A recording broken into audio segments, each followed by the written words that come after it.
in the details of the scholarship opportunities and the strategies to secure one and all of that, because I don't want to steal their thunder. I would like to give those minds the opportunity to go in depth and tell us all about this.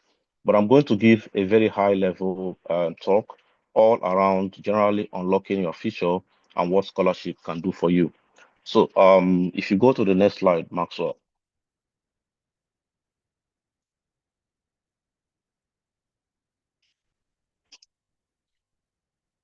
Okay, I don't know if you have. Okay, yeah. So I just have three slides to talk about, and they are talking first how to unlock your future, and then it talks about training, right? Because when we talk about scholarship, we're talking about personal training and development, and then it talks about facilitating academic advancement. In this case, securing a scholarship. So, next slide, please.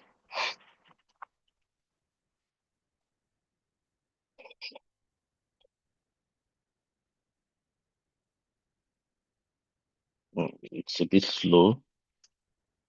I don't know if you have moved in your end. Otherwise, I can just continue.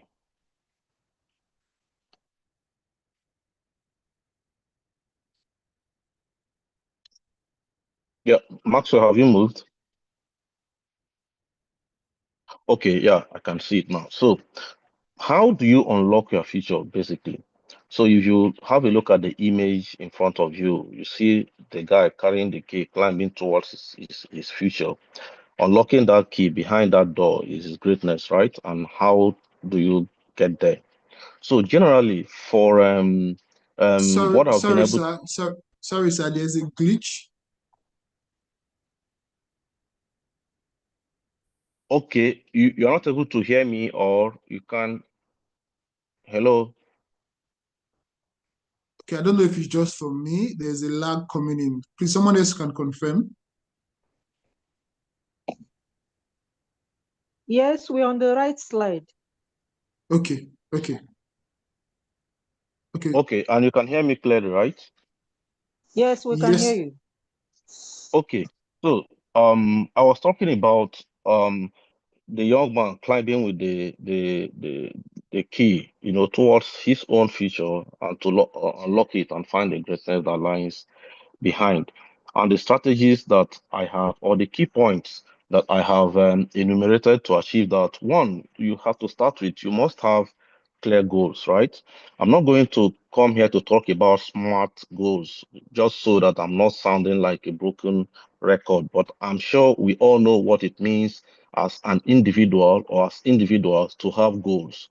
So you are a student, you are a young, or you are a graduate, you are a young professional, whatever be it, you are a senior professional, you are a living human being, you must have a goal, right? You must have a vision for the next 5, 10, 15 years, right? You're a student today. I should be able to ask you, where do you find yourself in 5 years? And you should be able to tell me that I think I should be finding myself in the oil industry. I think I'll be finding myself as a tech expert. I think I'll be finding myself as a designer of some sort, right? You must have those clear goals that you can achieve, and you must set timelines to achieving those goals. That is where you must start with. And then the second is time management. You must learn to make effective use of your time. They say time and tide waits for no man.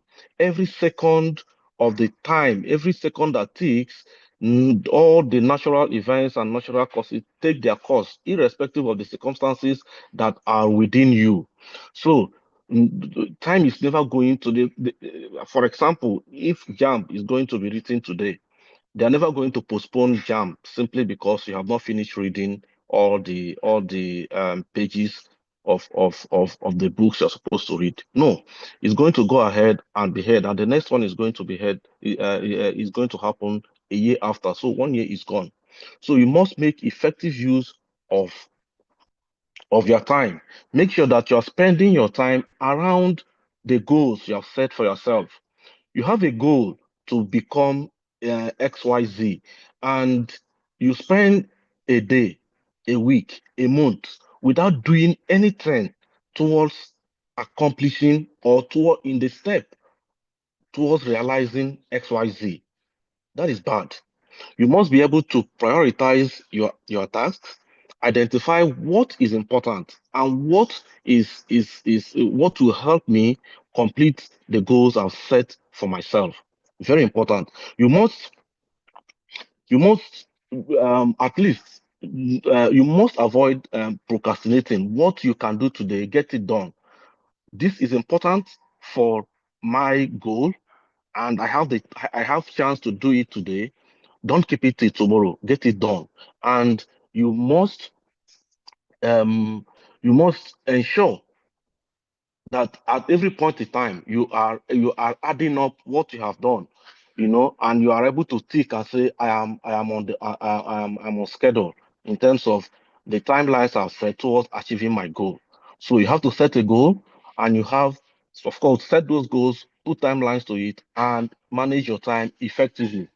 You are a human being, a young man, and you are still spending your time in vices. Like, I don't want to mention anything, right? But you know what vices are. You spend the whole day, all you did was just dwell in lots of vices, a week, the next month, and nothing about what you are going to be, or what the vision you set for yourself. That's unfortunate. We must avoid that. And the next is to exploit your inherent skills. You know what the skills are, you know what your passions are. So you must begin now to exploit those skills that you already have. You are very intelligent as a person. You are very academic. You have the best grades in your class. You must begin to position yourself to obtain the highest qualifications, academic qualifications that are possible. And that is already looking and also attaining those qualifications in the best institutions possible, right? That your academic excellence is a skill that you have that you must exploit, and be it other skills in other walks of life. You must position yourself to exploit those inherent skills, right? In as a step towards, again, unlocking your future. And I've highlighted seeking training. I highlighted it because we are talking about scholarship today, and scholarship is under training. So I'm not going to spend time on it because I have a slide on training. So the next one is network. So um, the word networking, we have made it a cliche, like, for especially for those of us in professional societies like this. We will say network, we think that we're talking about storm marketing, just go and meet people, collect their number, I'll say hi to you, nice to see you, and all of that. No, that's not what we mean by networking. Basically, we are simply talking about building strong connections, like you know people who would who can help you, who can support, give insights to you accomplishing that goal that you have set. Try to create relationships with those people. Find yourself in spaces where you would meet such people. You want to be a fashion designer, for example, and all your life you are going to technical conference where everything they are discussing is AI, or tech bro and tech sis are meeting. You have not been to any place where they are doing any fashion show and all the likes. So you are not opening yourself to the network of people who can support, guide, direct you towards accomplishing the vision that you have. So it is important that you build those strong connections, be it family, be it friends, and be it colleagues, but people who will support your aspiration towards accomplishing your goal. And then the last but the biggest, please keep a positive mindset. Please try to be try to stay positive. Don't kill yourself if you fail, right? Take every setback as an opportunity to learn, right? And just keep a give a smile. The world is not ending today. If it's ending, you are not alive. For the fact that you are still alive, the world is not ending. And please be grateful. If you receive a favor from someone, make it a point of duty to appreciate and appreciate again. And please be nice to others, right? Make it a tax upon yourself to provide actions where other people will find reason to appreciate you and be grateful to you. That is very important. So, next slide, please. Okay, so I said, well, I had this slide on training, and under training, I've identified three key areas. One is skill acquisition. I talked earlier about exploiting your inherent skills, right? So, be it a passion or be it something you already have some some knowledge or something about, right? Try to now seek advancement or refinement of those attributes, those skills, or just seek a training, right? That would now turn your passion into reality, right? So there are lots of online trainings that people can access these days. People take all some of those trainings for granted. There are a lot that you can learn from YouTube. You can just go to YouTube, for example, and just learn. You have a passion for something. You just type something in YouTube and get and learn. About something about that thing. It is part of training. And it is part of what we are talking about, right? Be it whatever it is, right? So seek every point in time, like I mentioned, you have a goal, right? You want to spend your time towards actualizing those goals. You want to get necessary trainings, you know. So it is important get training or either on a skill that you already have, refine a skill that you already have, or just develop a skill towards realizing a passion that exists in you. And then the next one is seek mentorship. Please look for people who already have done what you want to do, right? And go towards those people, seek coaching from them, seek guidance, seek direction from those individuals. Very important. That is what we call mentorship. Identify someone, be it someone in the oil industry that you want to get to the oil industry. You know that this guy has moved from a situation like mine and found himself in the oil industry. I need to go close to him and know how he happened to get in the things that he did that I can pick from. That is mentorship. And then here I have highlighted academic advancement as part as under training, right? Because again, we are going to talk about scholarship, and scholarship comes under academic advancement. And I did talk about you being a very academically sound student, right? Being a very intelligent somebody, being a very smart somebody when it comes to book reading, understanding, and all of that. It is important that you then exhaust that potential, right? By seeking the highest qualification that is possible and seeking it in the best available institutions that you can get them. That is what I mean by academic advancement, right? You have got your first degree, right? Probably, and of course, you have made the best grades possible. Look for getting your second degree because you have the skill there, right? And not only that you have the skill, it is going to help you to open up, a lot of a lot of doors towards achieving that goal that you have, right? And then go to the highest, second degree, third degree, you can get all of them. And please look for the best schools, the Ivy League schools. The people who are there are as gifted as yourself academically. So try and play in the same league with those people. And how is that possible? That is only okay. Let me not say only possible, right? But that is majorly possible if you can access scholarships. If you have those sponsors like parents who can sponsor you to Ivy League schools, you know, you can get in there. But mark you, it is not only money that you need to get into Ivy League schools. You have to also be the best, right? And most of the persons who are in those schools are on scholarship, one scholarship or the other, either school funded scholarships, government funded scholarships, independent organization funded scholarships. There is hardly anybody who is in those best schools who are not funded in some way. So it is not about your parents having the resources, it is about you also having the ability. So whichever way, resources or no resources, you need the scholarship. And again, most of the scholarships that you can access are merit based. They are not asking who is your father or how much is in your account.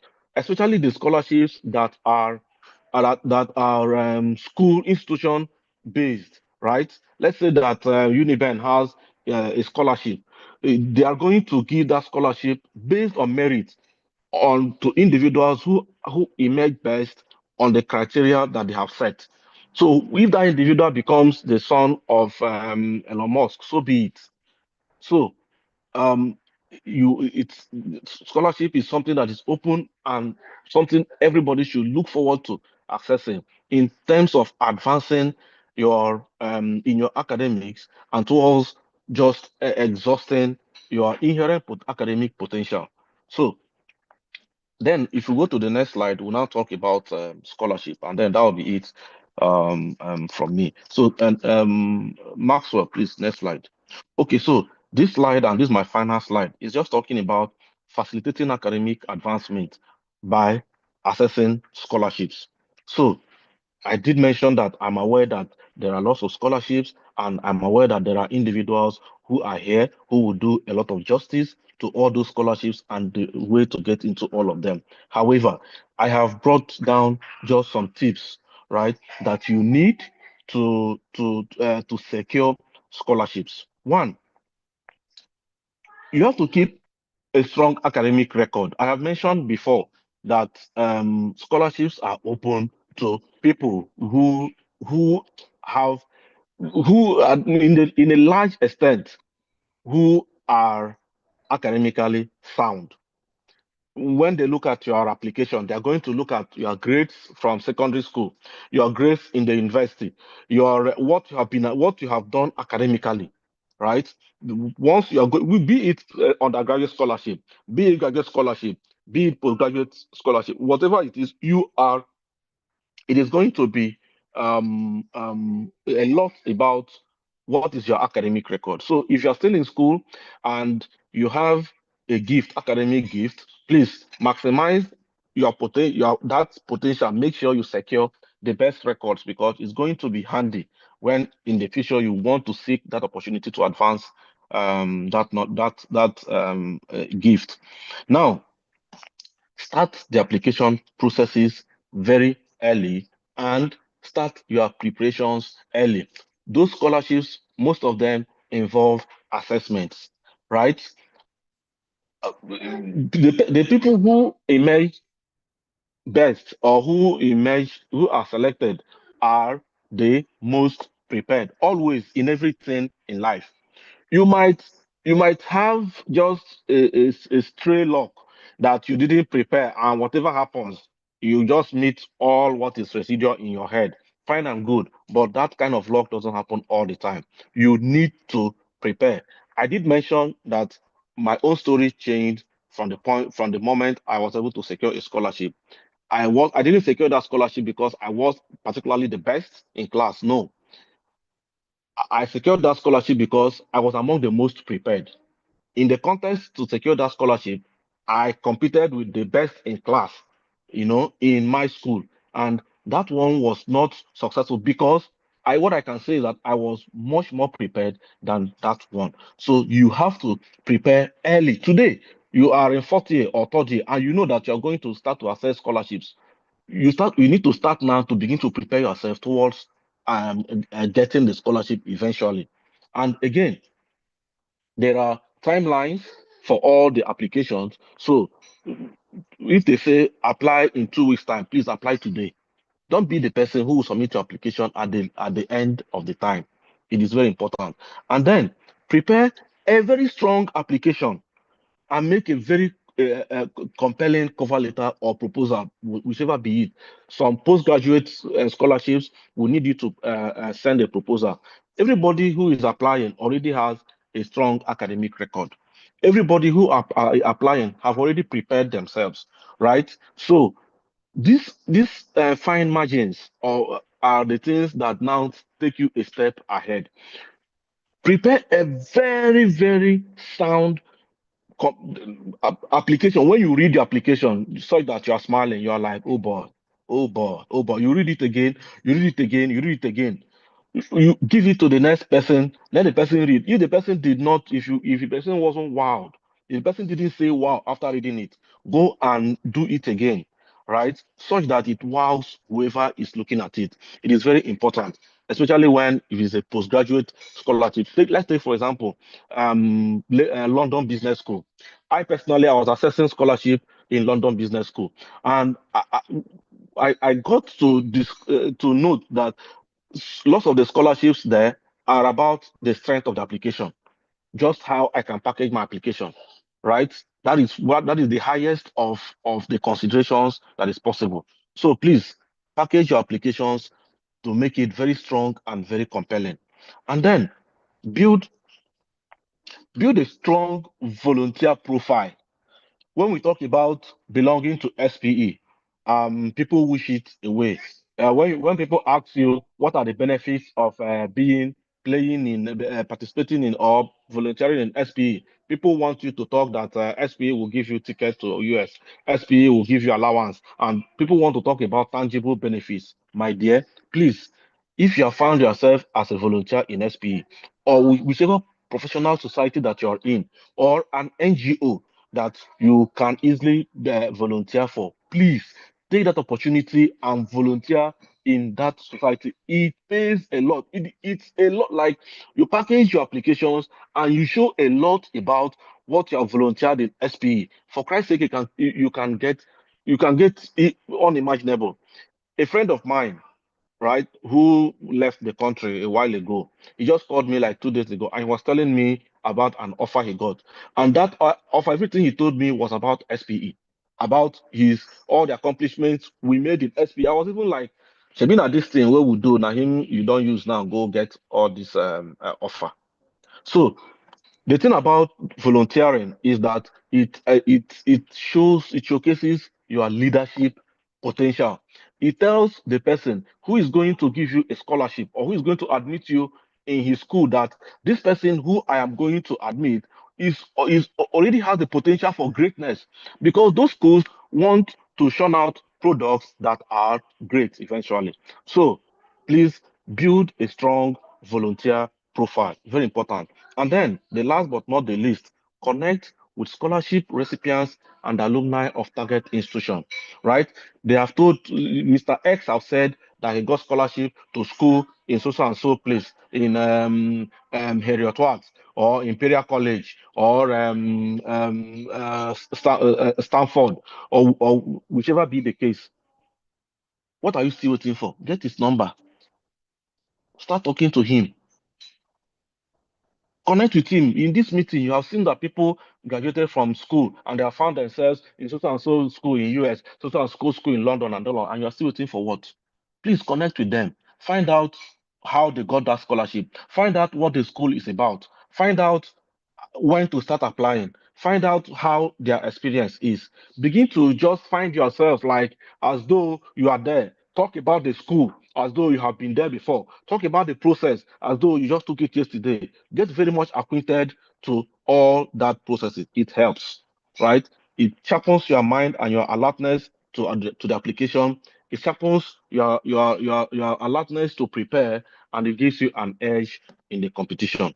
So that will be it from me, and I would like to yield the floor to the team to continue to do justice to this topic. Thank you again for the opportunity, and let's have a good time.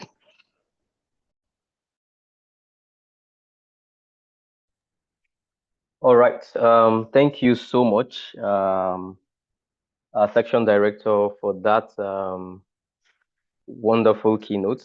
Just let me know if you can hear me on the call, please.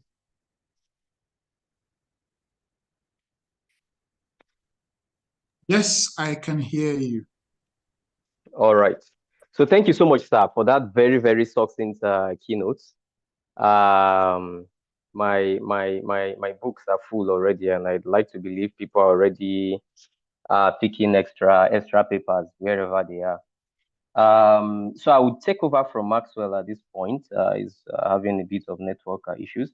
But Maxwell will still share the screen. So we'll just dive straight into the panel session, the meat of the matter, and while we are all here. This is my profile. I'm a commercial advisor for upstream gas in NEPL. But I have a background in mathematics, applied mathematics. I am particularly interested in the science of data and the physics of space. In my spare time, I ponder whether the chicken or the egg came first. And I'm a very passionate person about quantum computers. I've been in a couple of industries, from finance to space, tech, and energy. And I write on my blog, abudozie.com. And when I'm not doing so, I'm building arguments for which participant made the first entry, whether it's the chicken or actually the egg. So we'll introduce the participants and the panelists for this session. So just, Maxwell, you just move on. Let's take them very quickly and start the session. So the first person we have is Igbonsa Yegbekedo, right? He's a researcher currently pursuing a PhD in petroleum and natural gas engineering at West Virginia University. He earned his Master's of Engineering in Petroleum and Natural Gas Engineering from West Virginia University in 2024, and previously completed his Bachelor of Engineering in Petroleum Engineering from the University of Benin, Nigeria in 2021. His research spans across geothermal energy systems, carbon storage, and the unconventional reservoir optimization.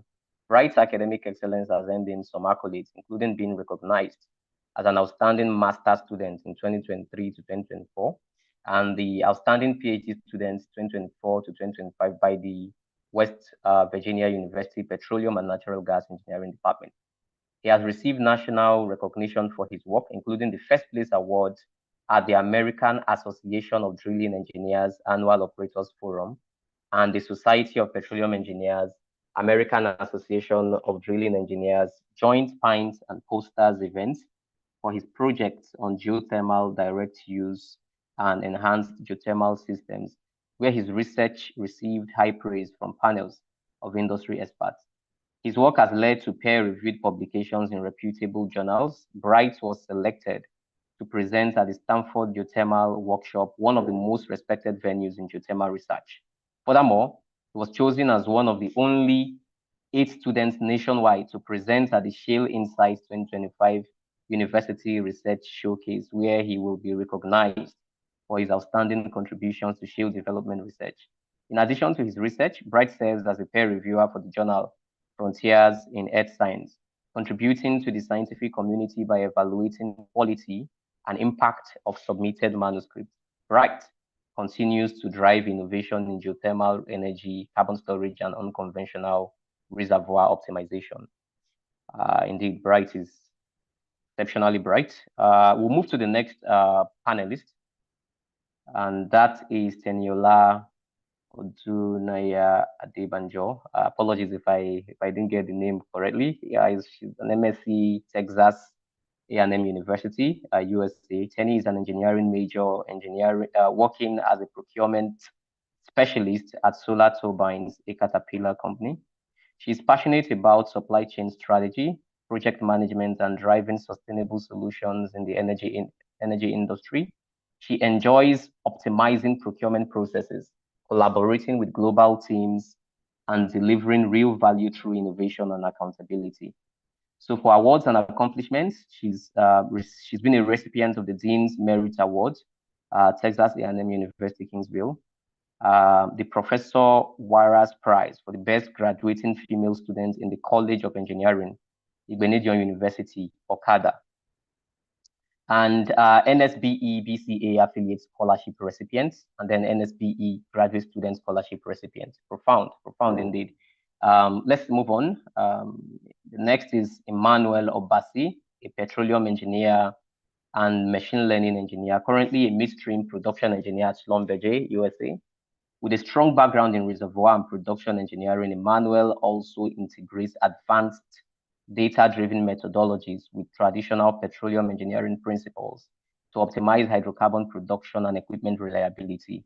He holds a Master's of Science in Energy and Petroleum Engineering distinction from the University of Wyoming, USA, where his research focused on machine learning-driven analysis of geological and engineering sweep spots in shale formations. Additionally, he earned a first-class bachelor's degree in petroleum engineering from the Federal University of Technology, Owerri, ranking among the top of his class. Emmanuel has led cutting-edge projects in predictive maintenance and real-time analytics for NGL equipment, successfully deploying machine learning models to reduce downtime. A recognized SPE Africa Regional Petro Bowl champion and Wyoming Energy Future Symposium Award winner, Emmanuel has consistently demonstrated leadership and excellence in his field. Today, he continues to drive innovation in subsurface modeling, energy optimization, and smart field solutions, making significant contributions to the evolving energy landscape. Let's move on. Ladies and gentlemen, you will agree that we have an intensely packed panelist. The next is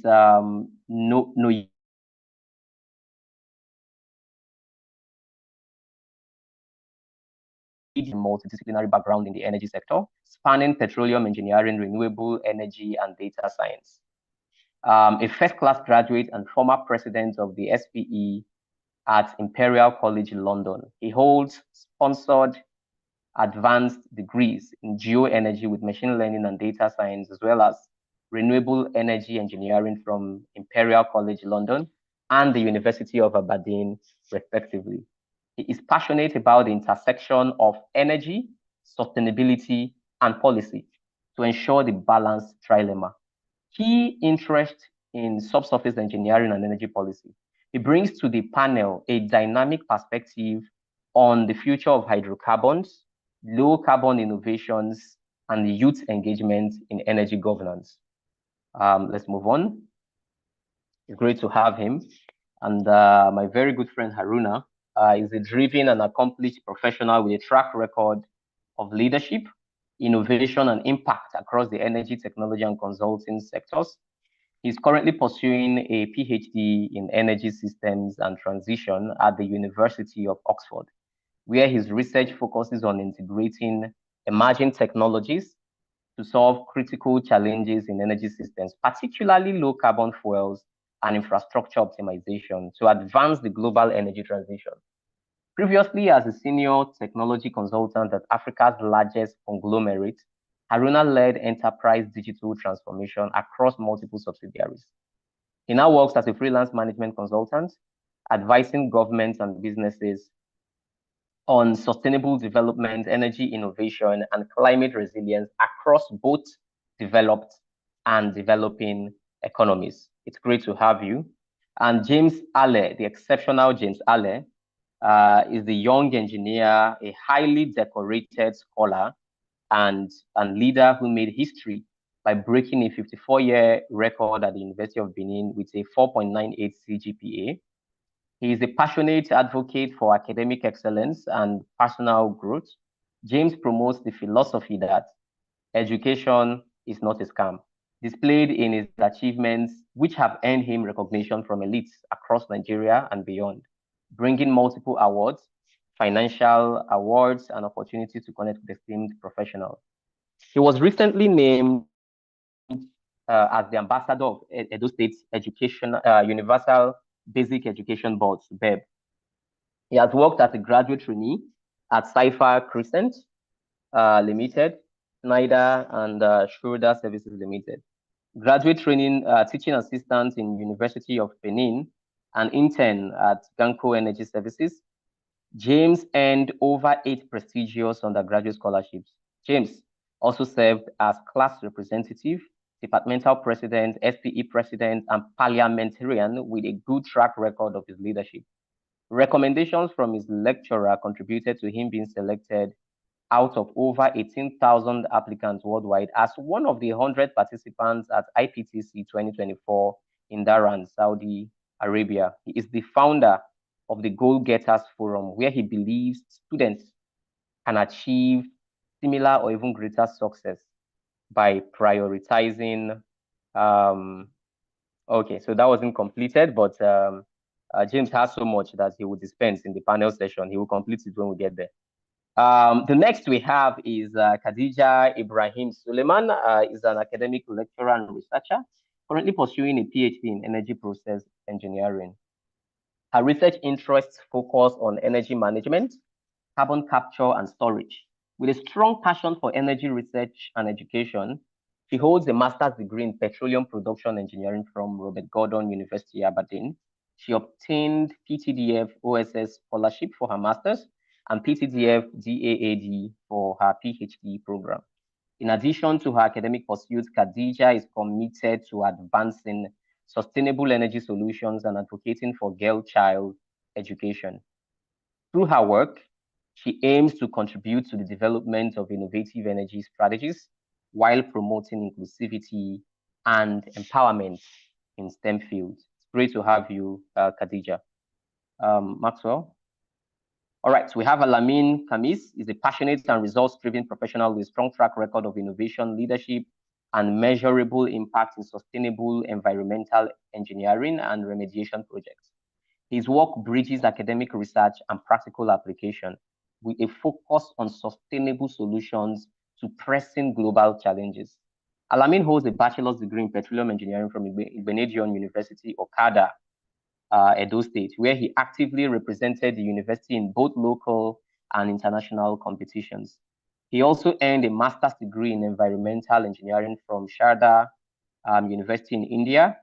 In addition, Alamin is a certified data analyst with professional experience as a procurement analyst, where he used data-driven insights to improve operational efficiency and optimize cost performance. Fantastic. His research and professional interests center on developing sustainable, cost-effective, and environmentally friendly solutions for environmental remediation, particularly in addressing oil spills, microplastic pollution, and PA and polyfluoroalkyl substances, PFAS. He is currently pursuing a PhD in environmental engineering at the University of Strathclyde, UK, which focuses on the use of agricultural and food waste for remediating oil-contaminated sites, with a broader goal of integrating circular economy principles into practical remediation strategies that promote long-term environmental sustainability. Alamin is an active member of several international professional bodies, including the Society of Petroleum Engineers, SPE, the International Biocar Initiative, the Institute of Environmental Management and Assessment, IEMA, and the Institution of Civil Engineers, ICE. These affiliations reflect his commitment to interdisciplinary collaboration and ongoing professional development. The next is Laide Adekusibe. Is a doctoral candidate in chemistry, a passionate writer, and an emerging voice for change.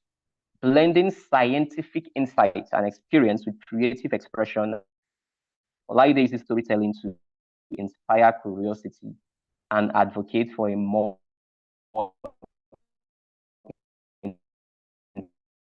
informed future.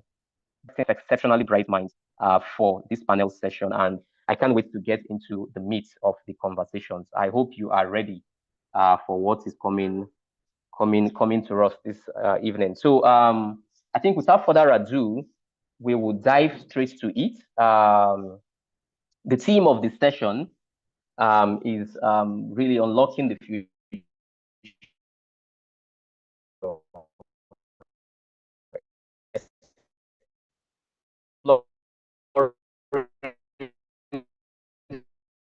Fully funded scholarship opportunity of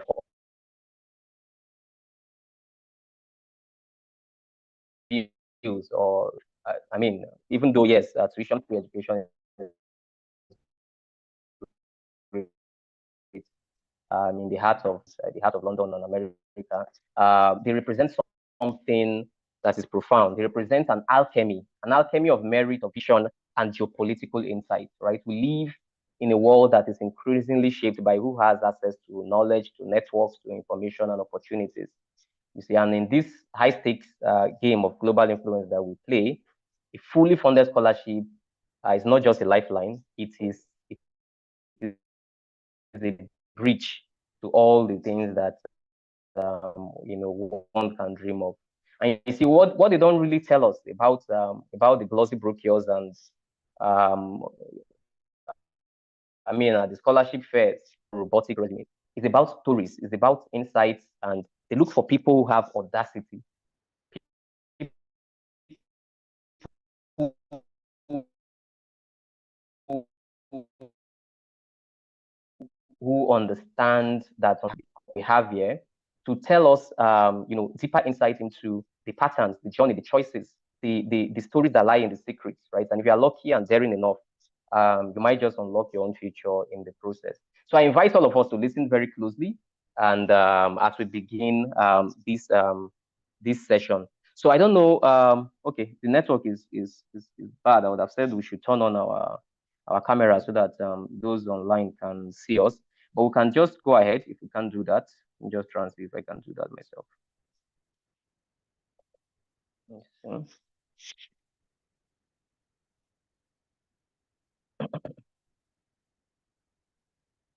All right, fantastic. Yeah, it's good to see our faces. So we'll just dive straight into it, and I would just call on the panelists, and I would throw the question for you to respond to. So Haruna, it's good to see you. I guess I'll start with you. Let's just so the first question will be around an overview of Haruna, good day. Yeah, it looks like a mini reunion, honestly. I tell you. Yeah, I mean, like Alamin, Obasi, Insan, Khadija, and some other good folks that have been together. I mean, like, it's good to see everyone here, and looking forward to interesting session. Yeah.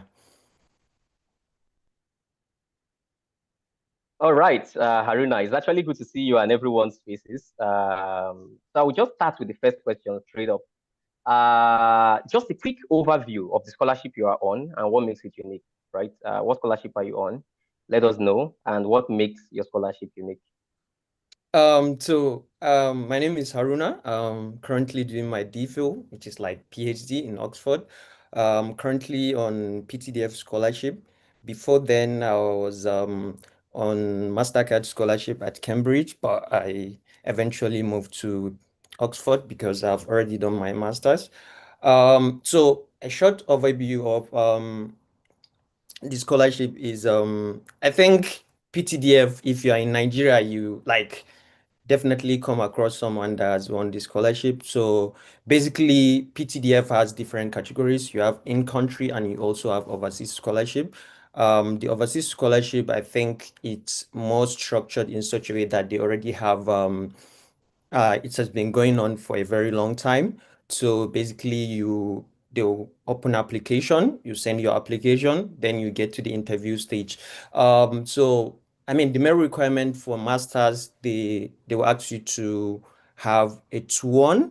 You must finish your masters. You must finish your NYSC, and you also share your SOP as well, and some other like your WAEC results and some other membership association, and also if you have published paper. So basically for PhD, I think you need to include your proposal, which is more like 5-pager. And within that, you need to actually include your literature review, what you intend to do, and the problem that you are trying to solve. And what I would like highlight here is that for every scholarship, they have their own theme. So for example, PTDF, like they are looking at candidates that can actually solve problems within the Nigerian energy sector and at large. So like if you are trying to solve a problem that is related to global landscape, your chance will actually not be there.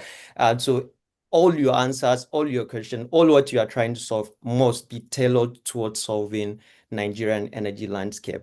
So you have you have a lot of problems that you could actually pick up, maybe within the downstream, maybe within the midstream, maybe within the upstream. You're talking about like coming, you have Dangote coming in the downstream. You talk about like prices and some sort of like towards achieving like decarbonization or climate goal, having like refineries coming up and you are still trying to meet up with the climate goal. So I mean, like in general, PTDF, you just need to know like this is Nigerian scholarship, and everything that you're gonna do, you have to integrate it into solving Nigerian's problem.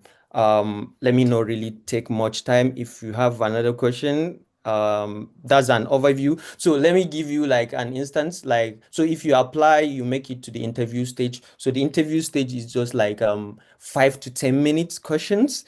So they don't really spend much time. They just go through your documents and ask you your what you intend to do in your PhD or in your master's. So I mean, you assume that the panel don't really have an idea what you are trying to do, and you have to really, really break down what you are trying to do in a simple language. And in some cases, you have applicants arguing with the panel or trying to, even if the panel like doesn't really understand what you are trying to do, but you have to make them understand. Okay, for example, this is where I am. So you are going from point A, B, C. So this is at point A, and I'm trying to use point B to get to point C. So just make it like if you actually make it to the interview stage, you have to make sure that you break down your research. Don't use jargon. Don't really think like everyone will make sense of what you are trying to do. If you are integrating tech, if you are doing emerging technologies, you are bringing your pet stuff, bringing it to the interview panel. You just need to make sure that you communicate clearly and make sure that what you are trying to solve is practical, because you can't really uh, say that you are trying to invent robots or you are trying to develop a cloud computing model that you don't really have a data that can actually help you achieve that. So you go back to the basic,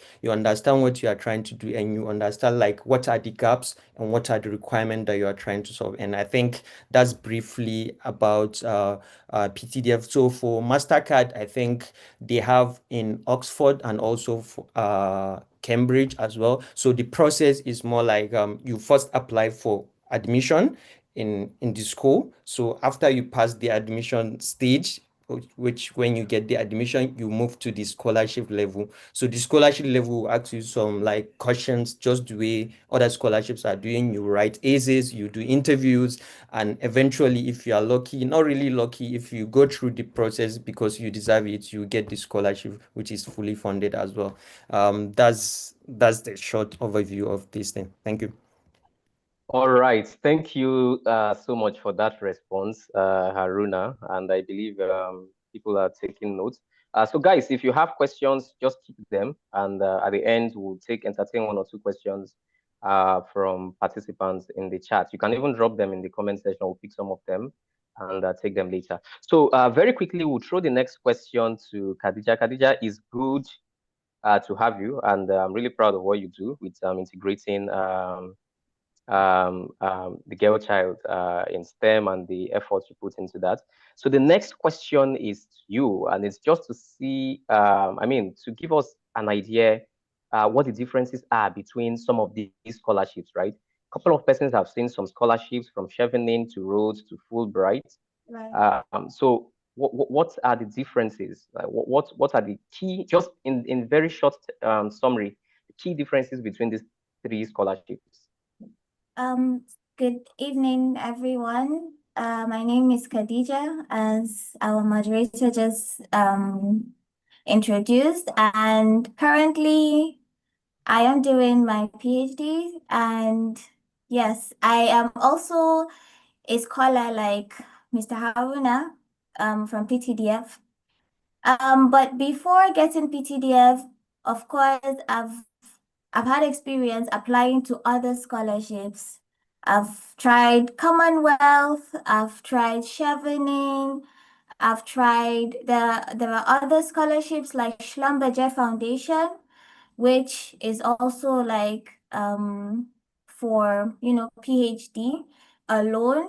But the Chevening and Commonwealth are particularly for masters.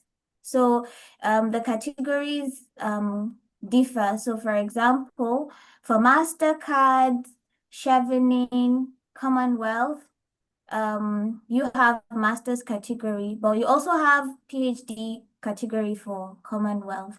And you could actually see that all through this scholarships, there's a similar trend, which is for masters, you need, personal statement. That is very important, across all the scholarships. You are required to, have that. Your class of degree obviously is very important. A lot of the times, like the competition is usually like, you having first class and 2-1, you stand a good chance. But aside from just the class of degree, you need to have like some extra things that sets you apart from the other person, because obviously you could have, oh, okay. I don't know if the timer is mine, but you could have like 5 first class candidates. So what keeps you up, like sets you apart from the other person? So that's where, for example, for chevening, you need extracurricular activity. That is where it kind of like it inspired me at the time to get involved with, this whole idea of inclusivity when it comes to the girl child and STEM, because I realized I come from the north, and you see that we have a lot of potential of young girls in STEM, but they're too scared to get involved. So we kind of like said, okay, we come up with this foundation that we go to secondary schools, and we talk to these girls and encourage them. So particularly, as I said, for Commonwealth chevening, programs like this is an added advantage. So if you are involved in anything that it has to do with community service, you will definitely have a good edge. For example, when it comes to sustainability, like environmental protection, if it at as little as, as some of us here, of course, you've done NYSC, those things that we had to do for CDS, they're not just, regular things. Like there are things that you can brush them up and say that you actually like contributed to your community, and you polish it in your CV and say, okay, this is something I did to contribute and volunteer. Volunteerism is very important in these categories of scholarship. And so that's for chevening and Commonwealth. You have MasterCard. MasterCard, I think they also are very particular when it comes to, community development, leadership. They want to see how you're able to impact. So, of course, leadership and community development is very important. And then aside that, Schlumberger Foundation is particularly centered around women, actually, because you find out that we have so much scholarship opportunities in this world. Like, for example, if you go to Google now and Google international student scholarship opportunities across the world, there's this particular site, is it Find a PhD? You will find like 200 million, okay, no, that's exaggeration, sorry, but like 25,000 opportunities across the world, from the US, UK, Australia, Asia. I always tell people that you don't have to focus on UK. You don't have to focus, of course, Europe, we have like so much, scholarship hub, but the biggest hub of scholarship actually is the US, even though right now is a bit volatile, so we can't really say, what's going on, but there's so much opportunity. And another point I want to make, sorry, just to round it up, is in Germany, we have what we call the DAAD scholarship. So for example, I applied through PTDF, but after my application and it was successful, I was eligible to apply for the DAAD, which is a different track from the PTDF scholarship. So the DAAD scholarship is funded by the German government, and particularly why it sets aside from the PTDF is because the PTDF for Germany could take care of like your tuition, living expenses, and health insurance, but they don't consider your family. So you are on your own when it comes to that. So, but if you're able to now, get shortlisted for the DAAD and you eventually pass, then they kind of like sponsor your family. So there's what's it called? Like incentive for your family, for your kids, your spouse. Like there's a minimum stipend that they will give your family. They take care of their insurance and some other subsidies that are involved. So, and this is not just for the PTDF track. The DAAD itself is like I don't know how to put it, like a huge ball of different programs. So ranging from renewable energy, social sciences, engineering, and a whole lot like life sciences, those that are studying biology, chemistry, like everything you can think of. Just go on the DAAD page. Normally, as at this point in time, which is like we're in July, the application season is open for some of the programs.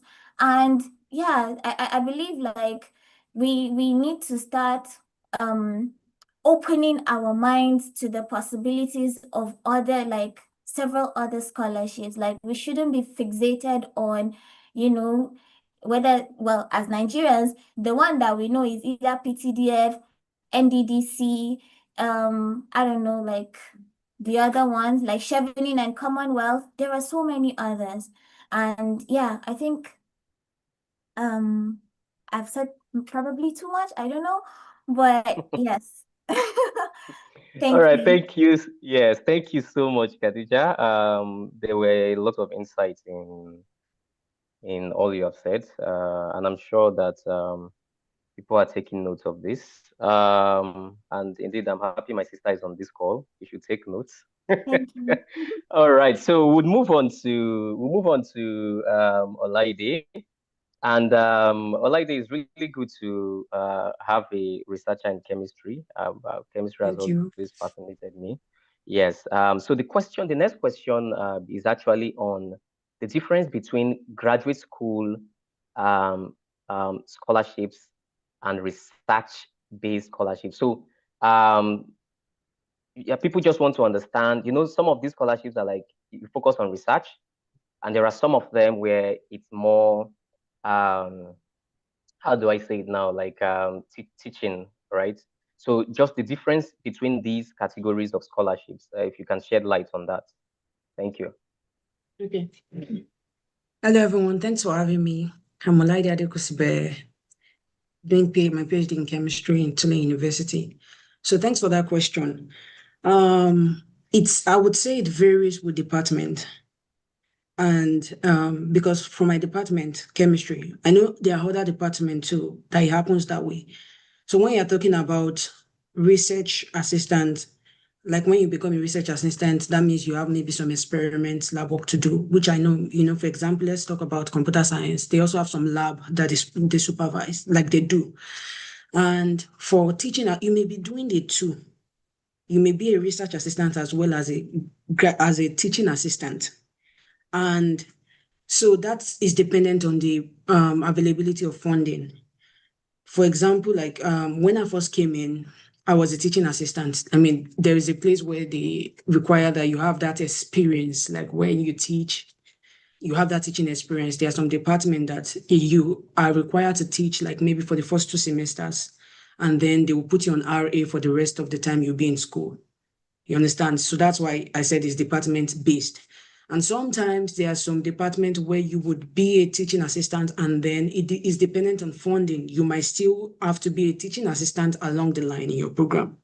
And sometimes you can be placed on a research assistant funding where you don't have to teach and you have to focus on your research. So for my department, like, it depends.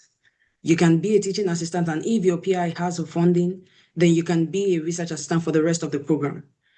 But sometimes you have to teach continually, depending on the availability of the funding.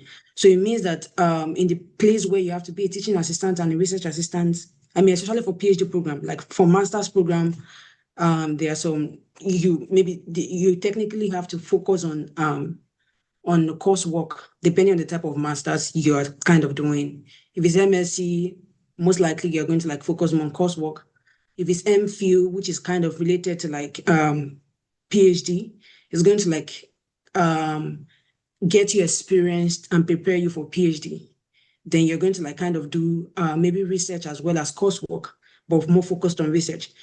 But for PhD, you're expected to do research. So you could be both a teaching assistant and a research assistant. And when you're expected to be both, it means that you have to like put your time and try to like organize yourself in a way that you schedule your time for teaching assistant for maybe some of the times in the week and for research assistant. So you can be both, that's what I'm trying to say. And you can be one of the two.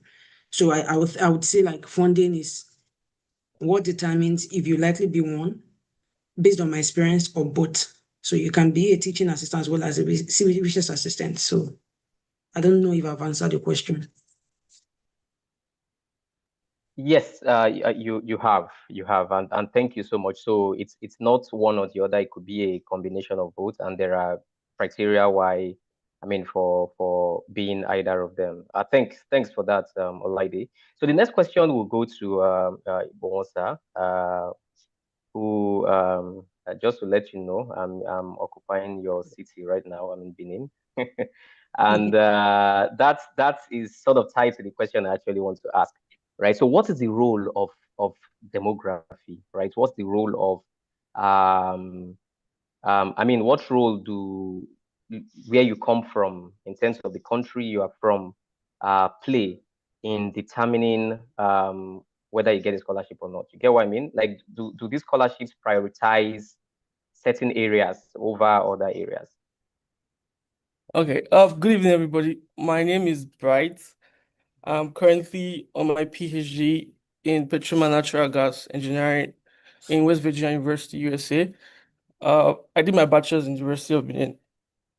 So to your question, so I think demography actually like plays an important role because uh it depends on the kind of like scholarship or assistantship you are going for. Like I'll use my as an example. Like I'm currently a research assistant, and the research I'm working on is from the Department of Energy. So it's like a government research. And because of that, there are like certain restrictions from like some certain countries. Like it's clearly stated there. Like if you are from countries like China, from Russia, you cannot work on this project. So prior to when I had to come, I had to do like a lot of like background checks, like, oh, but yeah, like my advisor told me, oh, you're from Nigeria. They have no like problems with Nigerians. But when you're from places like some countries like in the Middle East and other countries, right? So like it actually can be like a disadvantage for you. So demography actually plays an important role in like getting some of these opportunities. Yeah, but for Nigerians, for Africa in general, I don't think we have so much like of a problem like in getting like these positions. Yeah. Thank you. All right, thank you so much for that. I think that was really spot on, and I think because of time, we may just keep the responses short like that. I think we clearly see what the role of demography is from that response. So we will move on to one more. I mean, there are 4 categories of questions. So under the category we are on, the last question will go to Tenny. And someone, I mean, one of the participants here wants to know why do governments or institutions really fund scholarships like this? Are there bigger picture objectives that they have? Like, is there a reason why, from their own perspective, why they fund these scholarships?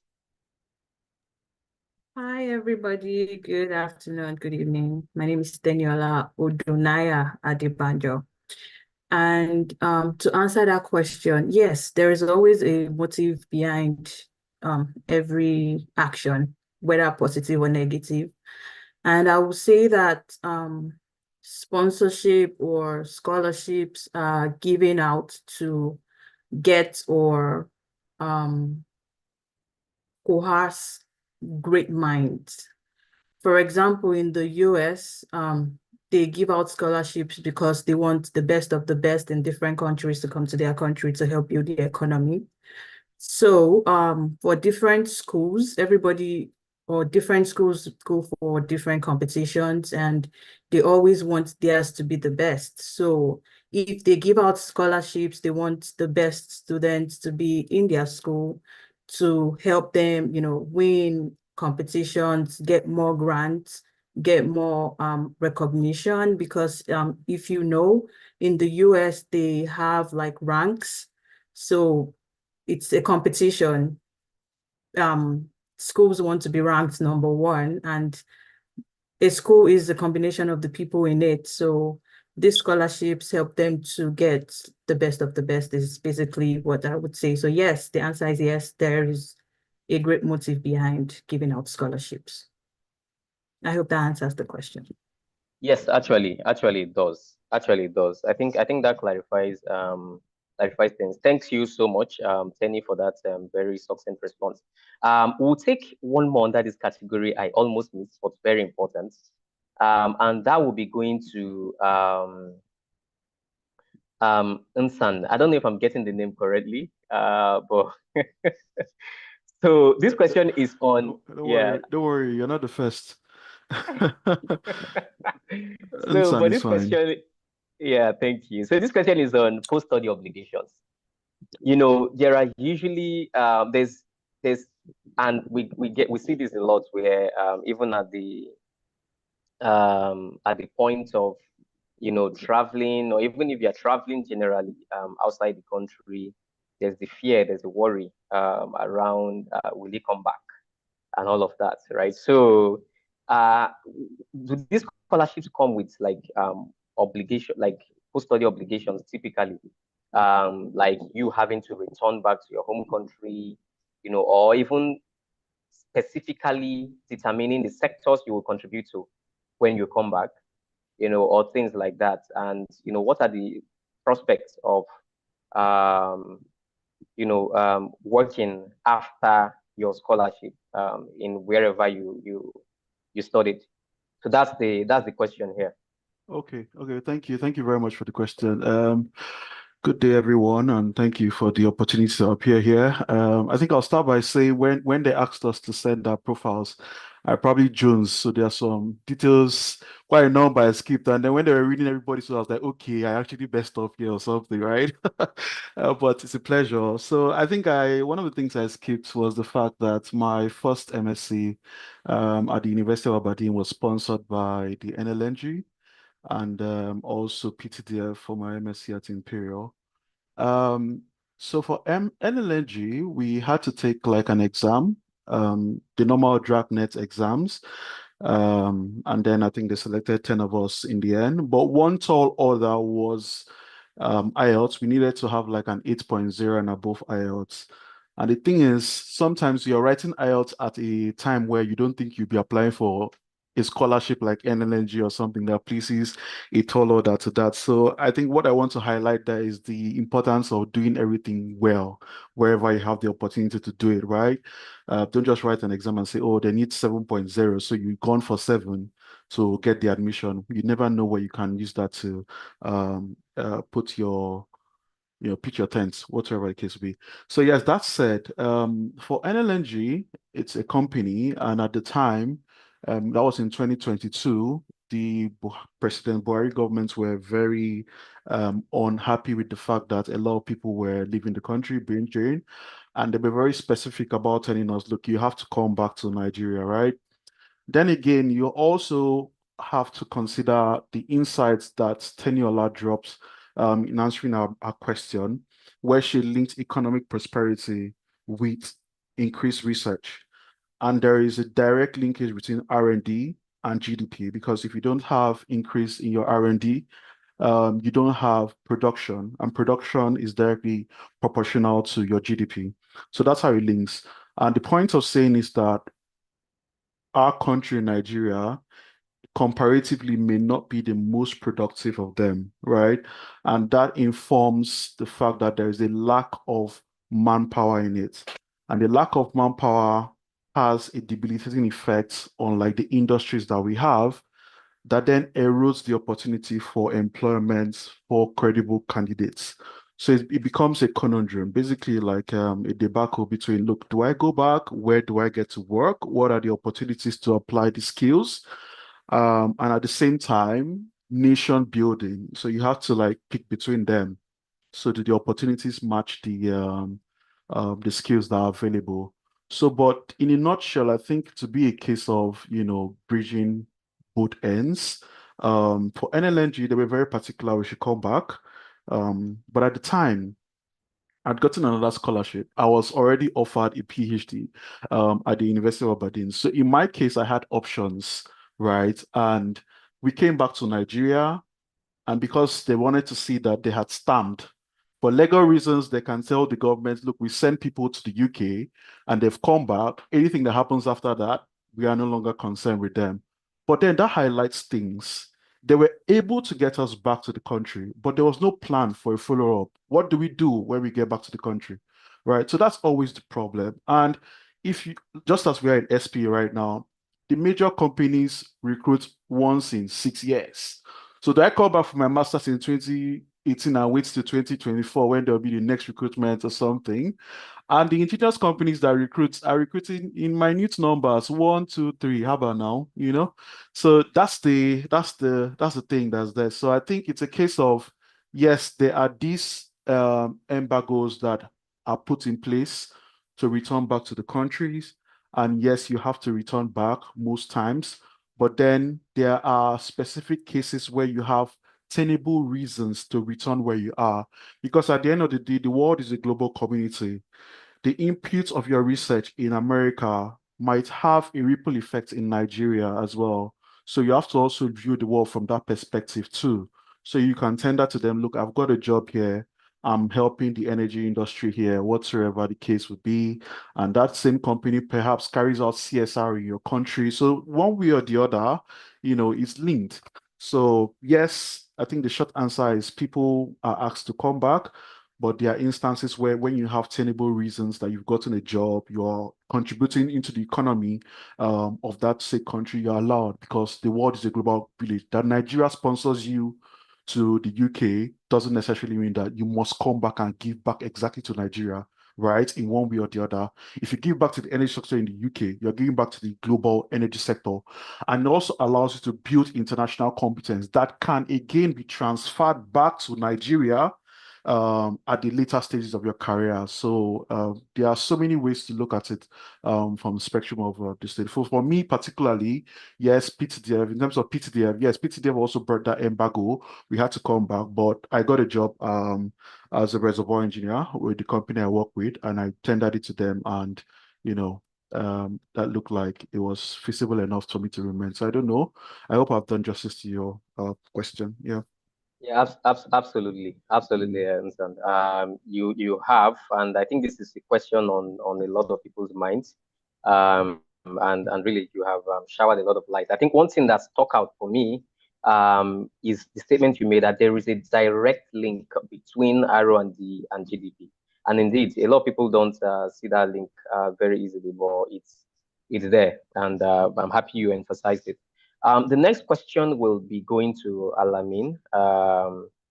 Alamin, you are currently in the University of Strathclyde. I Yes. just want to ask, what are the basic, for your scholarship, for the scholarship you are on, what are the eligibility requirements, right, for your scholarship? And maybe very briefly as well, within 2 minutes, you can respond to that. And generally, what are the eligibility requirements for most of these scholarships? Okay, so thank you, everyone. and also thank you for the opportunity for being here. So what I would say, I'm a PTDF scholar, and for PTDF, they have their own mandates, they have their own goals, they have their own also, I would say, visions. So for PTDF, they want to see like research that would solve oil and gas problem in Nigeria. What, for example, like your research, how is your research going to contribute to the oil and gas in Nigeria? And also how your research is going to solve some of the problems in oil and gas in Nigeria. So you submit proposal, and when you submit proposal, you go for the interview. And for the interview, that there are some criteria that they are looking at. For example, I would say is how visible your research is, how scalable your research is. And also they will also look at, for example, the potentiality of scaling your research. It's another factor. And also, what they would also like to see is, especially in the interview stage, is the method that you are going to use. Which method are you going to, the methodology? So most of the I think the point that most people miss is the methodology, because I have reviewed quite a number of applications, and when I reviewed that application, then I would see, okay, is the methodology that they are missing out. So what they want to see is, okay, how do you plan to conduct the experiment? How do you plan to do the work? So all that has to be in your methodology, and also how you have to explain that, in details during the interview. Another thing is what about the outcomes, expected outcomes? They want to see expected outcomes. Okay, you said you have this idea. What about those expected outcomes? Is it something that is good, or is it something that is not good? So that's what they want to see. For my case is PTDF. I applied for the PTDF and I was shortlisted. I went for the interview and I was able to scale through the interview. I also applied for one of the scholarship in the United States, which is through the graduate scholarship route. So that one too is different from the PTDF, I would say. For that one, you have to send out applications to professors. You have to write a statement of purpose. You have to look for professors that your area of research aligns with your area of research. So you send them the application, you send them cold emails, and if they see your CV or your, I would say your research aligns with what they are doing, then they'll call you for interview. You go for the interview, and when you go for the interview, they would ask you all sort of questions, and then they would consider whether you are going to be awarded the scholarship or not. So this is what I would say about this scholarship. All right, thank you so much, Alamin. That is very, very a powerful response. So I would also like to call on Igbonsa to just a little variation of that question around CGPA, right? To what extent is your CGPA impactful in terms of determining whether you get a scholarship or not, right? I think a lot of scholarships have the criteria on their website and all that. But I guess my question to you is, what are the things we overlook, and to what we often overlook in those criteria, and to what extent is CGPA a big determinant in whether you get a scholarship? Oh, okay. Thank you for the question. So, basically, CGPA is like an important requirement. So I think for most schools in the US, the minimum CGPA is like a 3.0 out of 4. So, it's important like in getting admissions, but it's not like 100% important in getting like a scholarship or a funding, because I remember like few months ago, my advisor like wanted me to like get a student to work with us, and I was to do like interviews for students, and the most important thing was looking for is people that could do machine learning and AI, and it was like I shouldn't worry about the CGPA. I remember I interviewed James and quite some other people. So CGPA is important. Get the minimum CGPA, which is like a 3.0 out of 4. But generally, like I've seen people with like lesser GPA in the United States, and they have like scholarships. So there are other schools that have like much lower like CGPA requirements. So it's also very advisable for students to like write like GRE and some other like exams that can actually like give you like an extra edge in order to like get these like opportunities. So when people like reach out to me and I can see that CGPA, I could just give advice. It's like, okay, take GRE. It's actually like give you an edge because there are students like from all over the world that are applying for the same positions. So you need things that can give you an edge. So a 2-1, a first class, very good. Some people with a 2-2 also like get these opportunities. But yeah, the minimum like I've seen like so far is like a 3.0 out of 4. So like if you do like the West evaluation like on a from our like five point scale, so I would say probably like a 3.5 out of 5 thereabouts. I may be wrong, yeah. But thank you. All right, thank you so much. Thank you so much for that. And from what I get, it's important. I mean, the CGPA is very important for admission, but maybe not so much for scholarships. And I think that point is well noted. Since you have called James, I will bring James on at this point. James is an exceptional person, actually.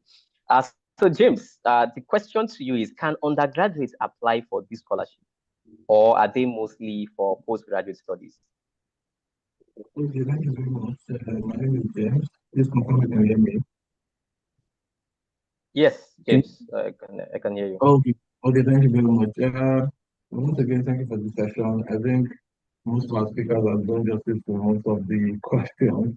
So, to answer your question, if undergraduate can apply for this scholarship, I'll say yes and no, because it depends on the level where you are currently, right? It's good to have a very good understanding of this scholarship. So if you are starting early, it's a plus for you. So if you're in 100 level and you're on this call and you're interested in graduate scholarship, then it's a plus for you. But that does not mean you should pick up an application and send a mail to a professor when you have never obtained your degree. That won't make sense at that point. But then, if you're in 400 level, maybe your final year or your penultimate year, you might want to try some of these scholarships. Probably you can get some of them because if our speakers tell you the truth, most of this scholarship takes a long time to finish the process. So if you start early with the application, you might just end up getting it just immediately after your graduation. So that could work. So to answer your question, yes.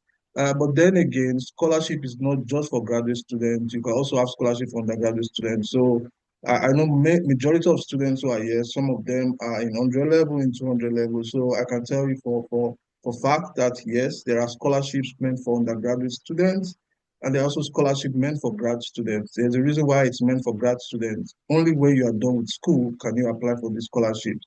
While their scholarships are meant for those that are currently in school for 100 level, 200 level, 300 level, you can also apply for them.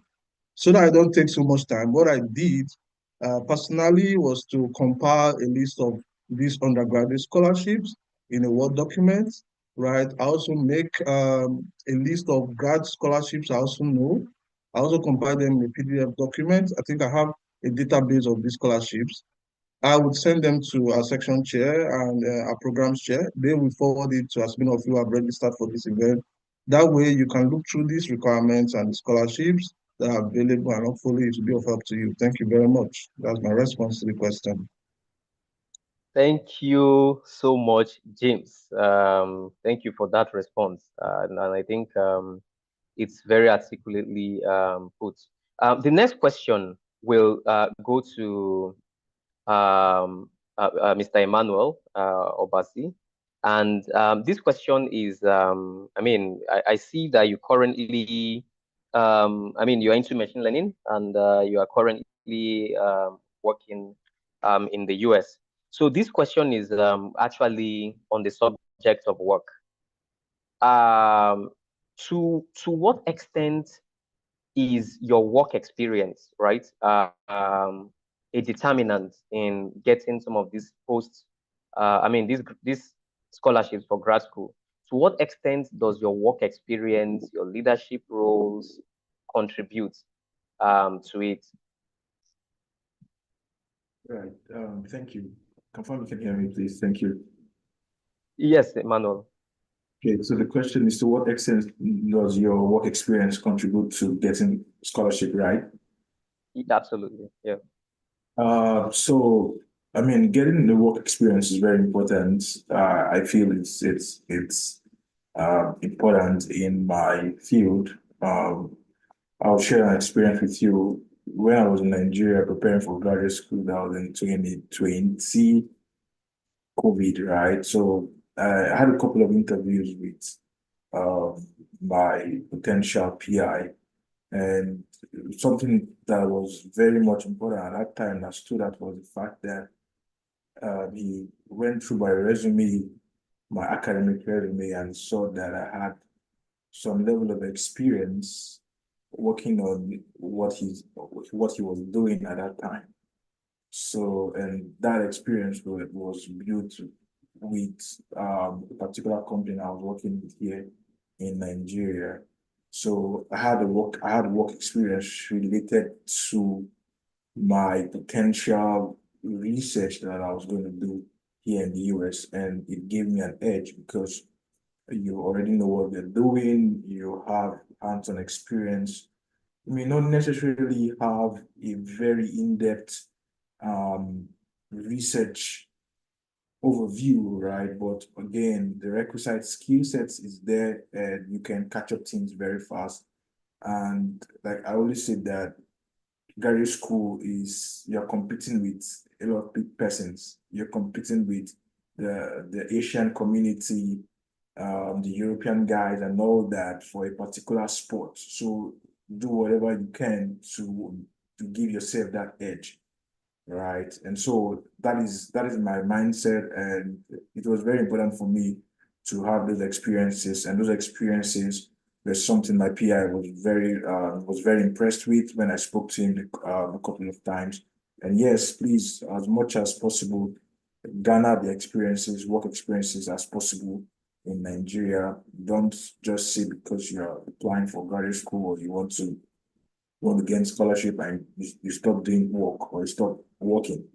By all means possible, please get those work experience. And those work experiences have a compounding effect here when you begin the program, because it's, again, it is one thing to come over for your graduate studies in the United States or wherever. It's another thing for you to actually continue, right? Continue beyond your program. You may want to do a master's or a PhD, but then the question is, what next after that? Or what do you want to even do within your program?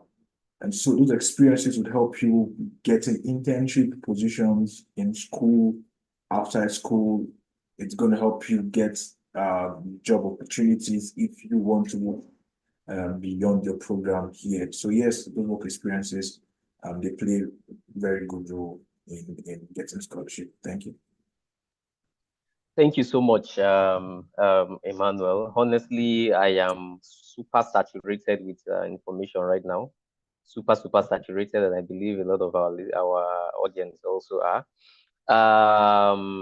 So we'll just move on to one more question in this category, and that will be going to Khadija. It's around the duration of the applications for the scholarship.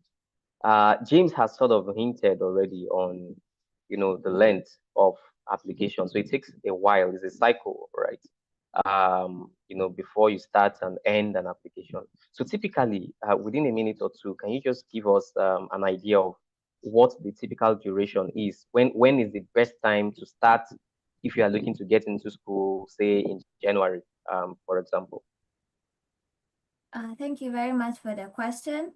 So, based on the question you asked, is depending on the country of, your application. So, for example, if you are applying to the US, I think usually the application deadline, I think our US candidates here would maybe attest to that. But I know like the cycle either starts from September to like December, January, like that's like where the application deadline, like you have to apply within this period. And obviously, as Mr. Alamin said, depending on whether you're going for master's or PhD, it's two different routes. So if it's master's, obviously you are applying to the school directly, and then they evaluate your documents and they see that, okay, you are, one of the best candidates. And if it eventually entails that they ask you for interview, then yeah, that could happen. But then for the route for PhD, obviously, as he also mentioned, is different, especially if you're going for like, the graduate research assistantship. You have to obviously send a cold email, and then at some point in time, you might send like 100 different cold emails to different, principal investigators. But I think the window itself for the US is typically between September to January. That's where the application window is. If, yeah, like I said, I stand to be corrected. But for the UK, it's different, which normally you then have, because September, December is already like, when the resumption starts, right? Then it's usually, let's say, from February until June. That, should I say, period is the application period for the UK.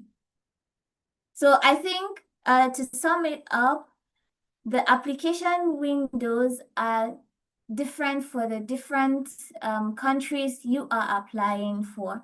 So I usually like tell, I have like mentees, like a very small group. I tell them like, okay, you know what? We have this thing we do. You make an Excel sheet, and then I tell them like, okay, get at least top 50 universities in the world. That's one. The scholarships in a separate, you have like an Excel sheet where you have sheet one, you have, the list of universities. Sheet two, you have the scholarships you're applying for with the deadlines, so that you are able to keep track. Because sometimes we end up having situations where we just send, applications, and you even forget to track what you're doing. And at the end of the day, you're just receiving email back to back. You don't know which one you got a rejection letter, or should I say love letter. You don't know which one you're passing to the next stage. Like, it's all over the place. So what I try to inform is try to make sure that you are tracking, your applications. Have an Excel sheet. And this doesn't just even apply to just, like scholarships, like job application, anything, grants. Just make sure like you have something that you are tracking, your applications. So yeah, in summary, it depends on the country you are applying for. So just, yeah, sometimes like I think we try to want to just get information like fast. The easiest way to do that could be you just go on LinkedIn. It's possible you could see some of this information, because a lot of times these days, like Google has so much information, like you don't know where to start. And then you have Chat GPT these days. Of course, we talk about like ethical standards, but chat is, helping people's lives. Just, search application period for country for international students. And yeah, it gives you a list. You could equally tell it to, oh, please prepare it as an Excel sheet. You prompt it to do these things for you, and it makes life easy. And you can just, yeah, work with that. Thank you so much, Khadija, for that response. I think one of the key things that stood out is make an Excel sheet to track all the scholarships, just for the list of universities, and then the scholarships that you're applying to their deadline, so that you're able to always reference that material and see where you are. Thank you so much, Khadija, for that. I think we would move into the next category. There are just two categories, and we'll be quick with them. The next category is something very, very important when applying for scholarships, and that's, things around your personal statement, and all of those things that you have to put in when you are competing. Just like Mr. Emmanuel said, you are competing with Asians and different people. You need to, be on top of your game. So this question will be going to Haruna. Haruna, just try and keep it brief. So what makes a personal statement stand out to scholarship interview reviewers? What makes a personal statement stand out? So I think, can you hear me? So let me Yes, come. Haruna. Okay, so I always tell people that every one of us has a story to tell, you know. The fact that I won a certain scholarship doesn't mean if you use the same trick, the same storyline and win the same scholarship. If you look at yourself, like there is something unique about you, you know.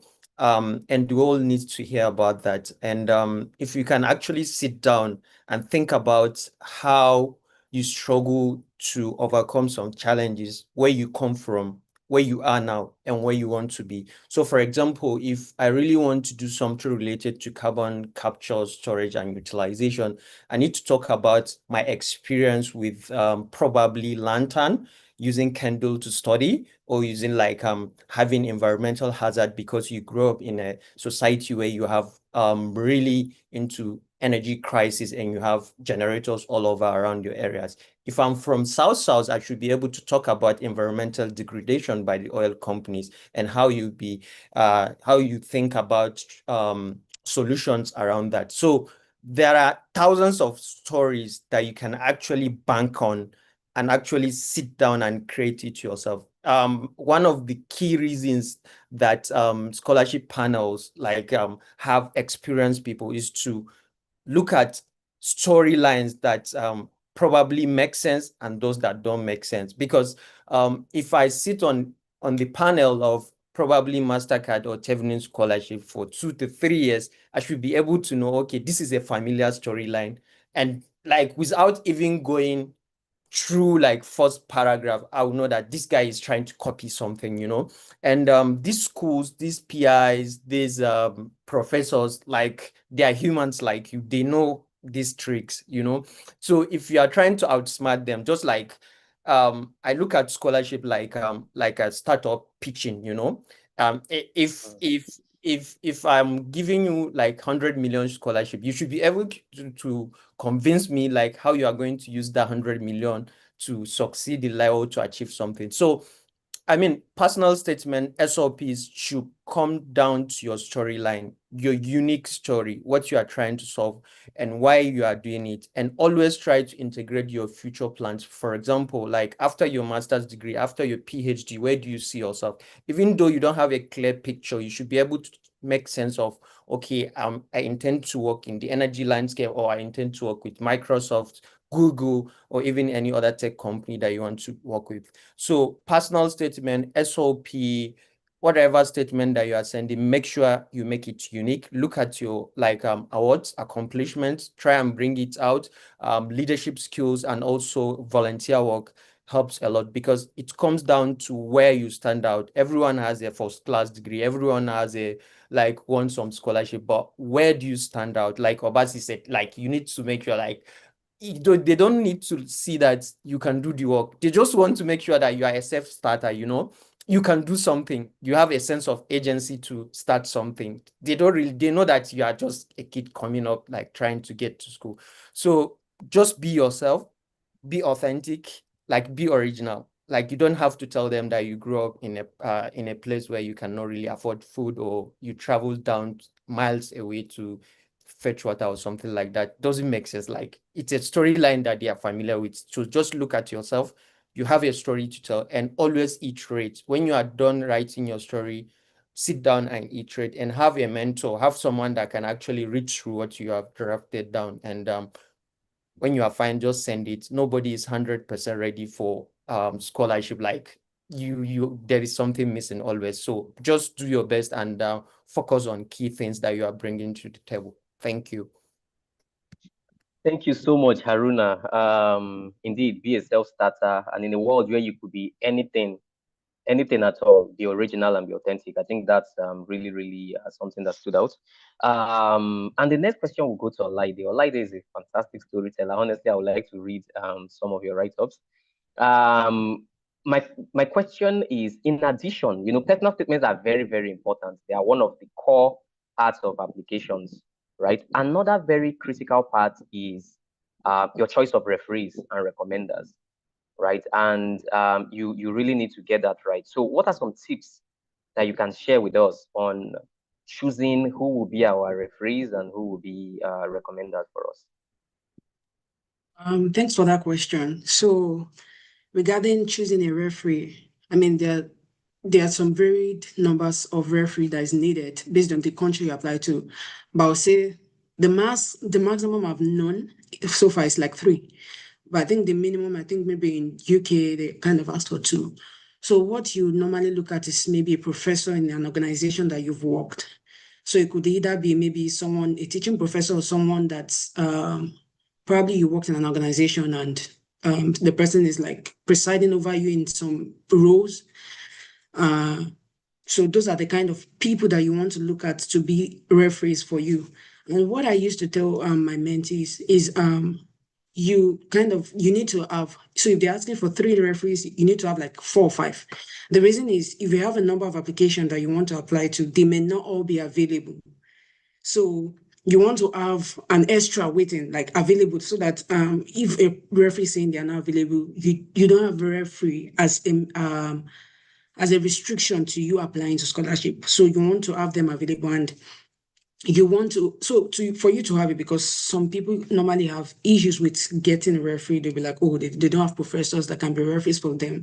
So my advice to you would be like, I mean, those who are undergrads, like if you're an undergrad, try to relate to professors beyond just the classroom. Try to build a personal relationship with them. So that will help them have an idea about, oh, who this person is. Because sometimes, I mean, some professor will say, okay, write some story and then they can edit and add some other things. But when you have an interpersonal relationship with maybe the referee that you want to work as a referee for you, it's going to like help them in maybe having an additional thing that's going to, cause you to have an edge over someone else that didn't have an interpersonal relationship. So you kind of try to build relationship with the referees and then have them know about the number of scholarship you want to apply to. So they have the idea. Let's say you want to apply to 7. I mean, the advice I used to give, it depends. People have different logic. So you can let them know, oh, I'm applying to this number of scholarships so that they are aware. You're not just applying to one scholarship and when you're done, you're now meeting them again for another one, meeting them again for another one. They have an insight, like they have the understanding of the number of reference that you need them to write for you. And this way they are prepared because they are not the only one who needs them to write a reference letter. So I would say interpersonal relationship will help you in getting like a referee that will be available so that it will not be an issue. So reference letter is very, very important. And you don't want, and something else that I would say again is like whenever you're applying and in the application, you might be asked, oh, choose the ability to waive to see the referees or not. So it means that like if you are choosing the ability to like waive whatever reference letters that is written by your referees, it means that you don't want to see it. And which is always the best thing, because if you want to see it, like you do not waive the ability to see the reference letter written for you, it might not give the referees the ability to kind of write the way they might be restricted in the way they want to express themselves about you. So I think that's what I would say about reference letter. Oh, thank you so much for that very detailed submission on that, Olaide. I think you can't really overemphasize this. It's very, very important, and thanks for taking time to explain it to us. So because of time, we'll dive straight to the last segment of the session, which is insights from our current scholarships, right? Insights from our current scholarships. Tenny has been, I mean, all the way from Benin-City University, Okada, that's such a long distance. to Texas, and she has demonstrated excellence both here and over there. Speaking from the list of awards she has won. So Tenny, it's going to be, I mean, a very deeply insightful moment to hear you share what your biggest challenge was during the application process and how you were able to overcome it. Okay, thank you for that question. So my story is a little bit different from like everybody's like people here, because I did not get a full scholarship. I did not get a full scholarship, and I got a partial scholarship as a Dean's Merit Scholarship that was related to my degree in petroleum engineering after graduating with the first class.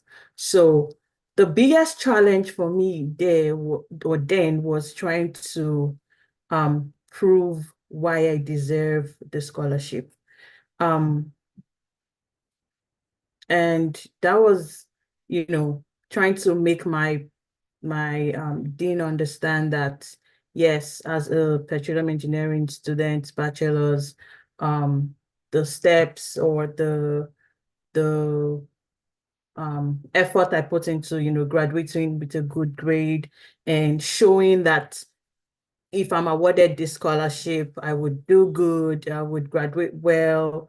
And that was like putting together the story was the biggest challenge.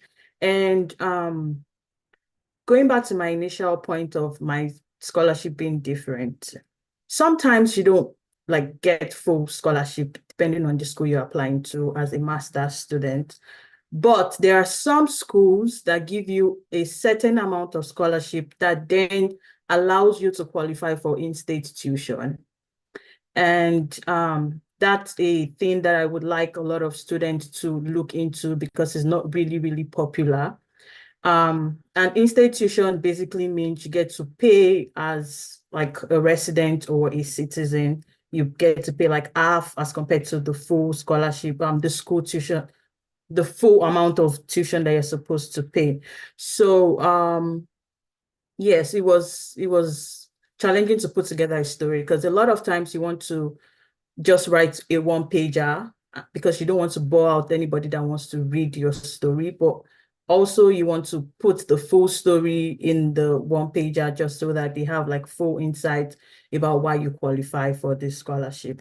So yes, that was the greatest challenge for me. And I would like to say here that it's very important to have, like Aruna said, to have your own story. And while having your own story, make sure that you have like a star method story at the back of your mind when you're writing your statement of purpose. Because if you have like a situation, the results, everything like that together in your story, it gives a clear picture of, oh, this is the situation where this person is, this is what this person is trying to do, this is what the person is trying to achieve, and this is what the person would do with this scholarship at the end of the day. Because the truth is nobody wants to give you a certain amount of money without knowing that you are qualified for it. Is just put yourself in the person's shoes, like, okay, if I want to give out $50,000 to my younger sister, why would this person qualify for me to give this person $50,000?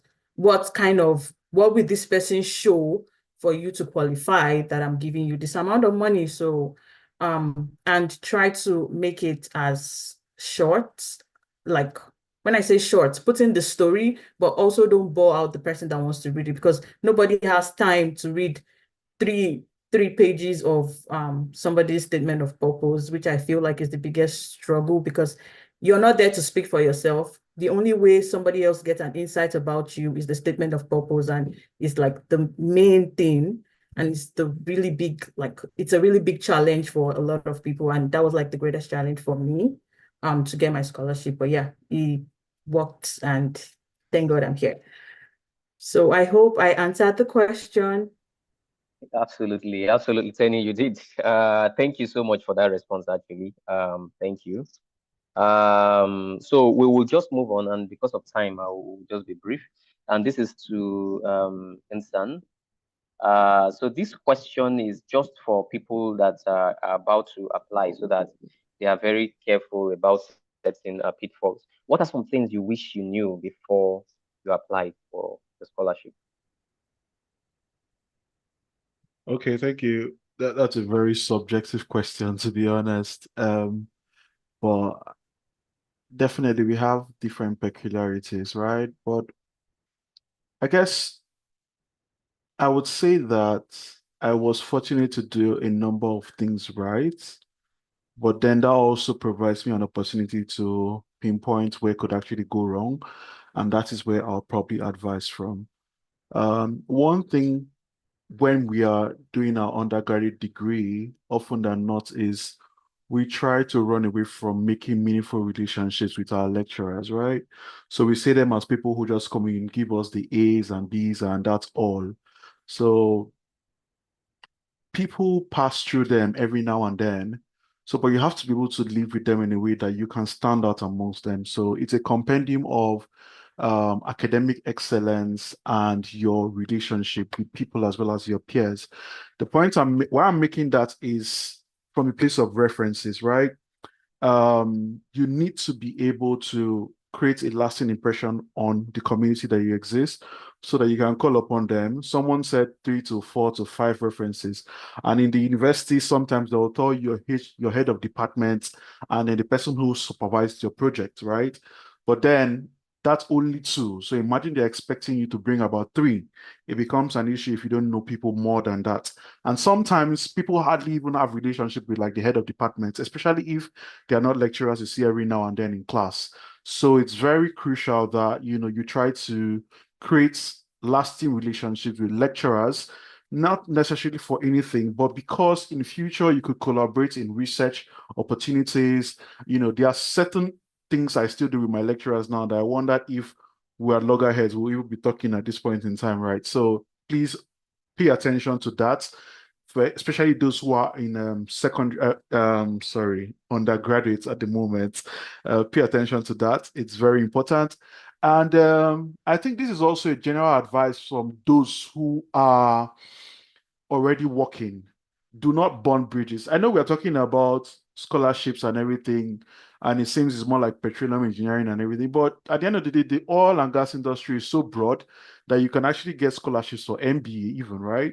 And when you begin to navigate towards MBA, it begins to be a case of like your job experience and everything.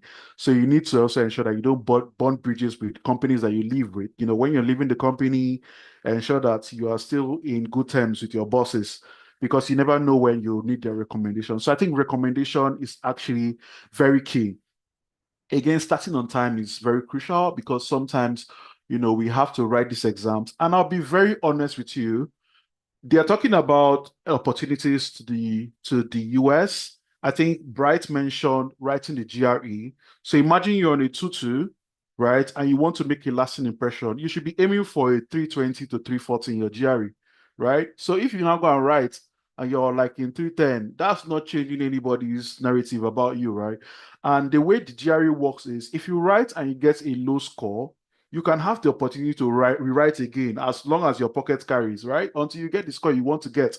So, but if you start at a time that is already close to like the application window and all of that, it might, it might not give you that flexibility to be able to meet up with the requirements. So yes, again, time management is very key. Someone already mentioned time management, and to be honest, quite a number of things have been touched. So yeah, those are the things that can come to my mind at the moment, to be honest. And yeah, the cliche part perhaps would be academic excellence or something. So yeah, I hope I've done justice to that question. Yeah. Actually, you have absolutely done justice to the question. Thank you so much, Insan. Guys, the comment section is trending more than our Twitter feeds. I like the comments and the questions I'm seeing. So we'll just do one last round of question, and this is going to go around everyone. It's going to be the last, words of encouragement that we can for upcoming scholars, right? Prospective scholars. What's the advice to them to encourage them, for all these scholars, potential scholars in the room. So I will just take the names in the sequence that I have it appearing on my computer, starting with Haruna, Unsan, Olaide, and in that sequence. So Haruna, please, just in 3 sentences so that we can go around everyone. What's the words of encouragement you have for them? I mean, like I always tell people, I may sound controversial here, but I always don't believe in the concept of smart and intelligent people. I mean, like we are all intelligent. The fact that you are here because you want to do something great. So one keyword is just believe in yourself. Scholarship application is a process. So because you fail one doesn't mean that you fail forever. So just know that you are up for something. Secondly, be original, authentic. If you are writing something, make sure that it's something from you, your story. And finally, look up to someone. I mean, like people within the process, have someone along with you, like person that you're applying with, and also people that can actually mentor you to get these opportunities. There are a lot of good people out there who can actually bring you up to speed, and be open, ask questions, reach out to people. Don't like limit yourself thinking that someone may not really respond to your message. Just reach out to people, be authentic, and always like know that you can do it. Thank you. All right, thank you so much, Haruna. Those words are noted. So Unstan, please, like 3 sentences or 2 to encourage everyone. I think I would say delay is not denial. And you miss 100% of the shots you don't take at all. So if you sit down and you castigate yourself and you don't throw the ball, right, you also reduce your chances of succeeding.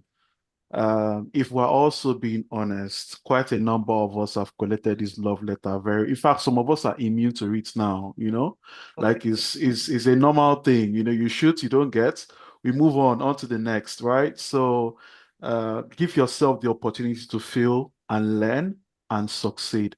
That's my only advice, I guess I would say at this point in time. Yeah. Thank you so much for that absolutely succinct one. Olaide, please.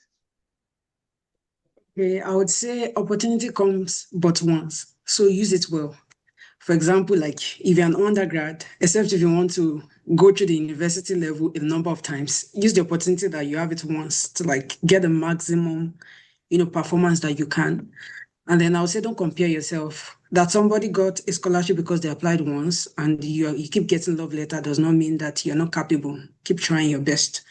And I would say do not take the gift of men for granted. Like community, gift of men is very important. There are some things that I didn't know that I came to know when I started knowing people and relating with people who knows what I didn't know. So like, for example, I didn't know you could do PhD straight. And many people still don't know. So do not take community for granted. So that's what I would say. Thank you so much for that. We would take Emmanuel Obasi. Okay, so everyone has said pretty much everything, but just to add that the graduate, I always say something that the graduate application process is a job on its own, right? So you have to take it seriously. The same way you wake up every morning, you want to go to work, you plan your day, you plan your week, every milestone, goals, and everything you want to achieve every day. The same way you should take the graduate school application very seriously. It's a job on its own, and you need to take it as one. Just know that you're doing double jobs, your normal job and the job application process. And a lot of times within the sessions like this, forum like this, a lot of people are hyped up. You have a lot of people motivated here and there. But what happens after this forum? So you need to know, a lot of people are very enthusiastic. Oh, they want to pursue graduate school. Everyone has things to do now. They've written down stuff. But the question is, what happened after now? What happened in 1 month time when you start receiving love letter, as someone has said? Are you still going to pat yourself at the back and continue the whole process? So please know that it's a process, it's a long process. You have to be very, very, very diligent to go through this process. And again, if you fail, always fail forward. Don't just say because you're receiving love letter, then it's just it is what is it's meant to be. But know that it's a learning experience for every love letter you received. And so if you want to fail, you fail forward. And at the end of the day, yes, there's always victory at the end of the day. Thank you. Thank you so much, Emmanuel. Tenny? Hi again. Okay, so I have 3 things jotted down here. First of all, I would like to encourage people to apply to multiple schools as it increases your opportunity to get like scholarships. If you apply to Ivy Leagues and you apply to normal like colleges, university for your master's or graduate program, it helps you. If Ivy League denies you, another school would give you opportunity and offer you scholarships. So apply to as many schools as possible. Don't give up. The rejection letters will come, but not giving up would help you to, land something good. And the second point is once you're submitting your application, there is something that I have noticed that a lot of people don't add, and it's because we are not informed in Nigeria. In a place like United States, when you want to apply, please, in your resume, always include your volunteer activities, because here it's not just about how brilliant you are, how intelligent you are. They also want to know that you are hands-on. You can volunteer, you can multitask, you can do all of those things. So in your resume, put volunteer activities, how you've assisted professors, how you helped your community clean the beach, how you've helped, organize tutoring classes for people in your community. Those are unique things that would help your application, things that other people would not remember to put that will make you stand out. And yes, on this note, I would just say that your background is not a barrier. It's your own unique story. Tell it. And I promise you, a lot of people would listen. A lot of scholarship will listen to you and offer you something great. Thank you. Thank you so much, Tenny. Alamin? Okay, so the 3 advices that I would like to give is, the first one is you need to understand the criteria of each application, because different scholarship, different criterias, different guidelines. So you have to read in between the line to understand what actually each scholarship requires. Don't just create a generic application and just start sending application anyhow. You're not going to get it. So you have to do your due diligence. You have to understand each process. And another thing that I would like to say is do not rush your applications. Yeah, do not rush. I've seen quite a number of people that they just, okay, once the applications come out, instead of them to take their time, review the documents, go through it, edit ruthlessly. This is what I would say. They just jump in and submit the application. So do not do that. And also get feedback. This is what I would say. Constructive feedback. Reach out to people, ask for feedback before sending your application. Let them review your documents, your SOPs, your research proposals. By doing so, they are going to give you feedback that would help you tailor your applications to the needs of, like the bodies that you're applying your scholarship to. Yeah, so this is what I would say. All right. Thank you so much, Alamin. And to the one whose city I currently occupy, Bonsa, your 2 words. All right. So what I can say is, first is not to give up. Like everyone has said, like there'll be like a lot of no, like you get a lot of love letters, but all it takes is just one yes.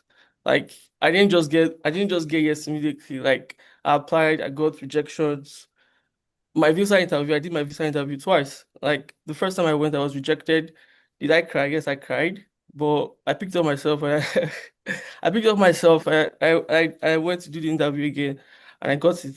So don't give up, just keep on trying. Like it's a process, like Nissan said, but at the end of the day, it's going to work out. something I would say again is to get skills. Like it's good to learn programming skills, machine learning, AI.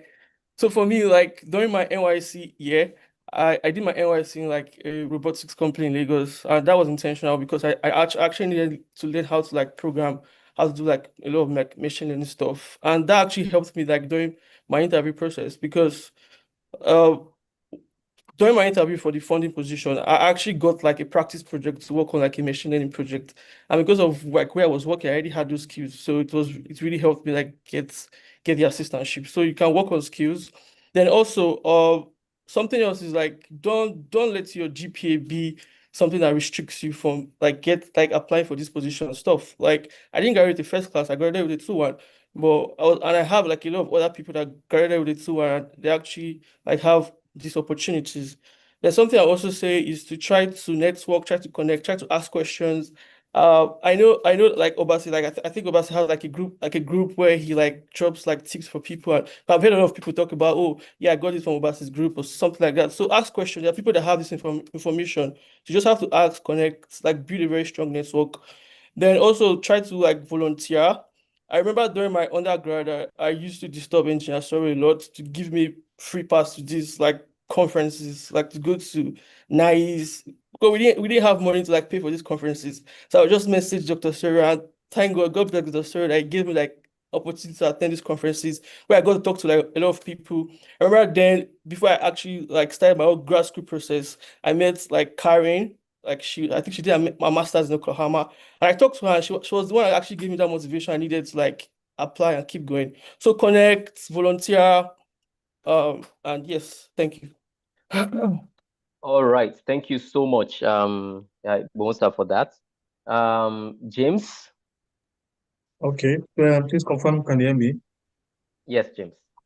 Okay, I'll just, I think they have said a whole lot. I think I'll just focus on some of the mistakes that um, most students make during applications. I'll just list four of them. The first is do not copy statement of purpose or letter of motivation. I know I shared a link that has several people who have their statement of purpose and CV. Try as much as possible not to copy them, right? They should just be a guide, make yours personal. I saw also someone writing on the chat that you can use ChatGPT to generate all of these things.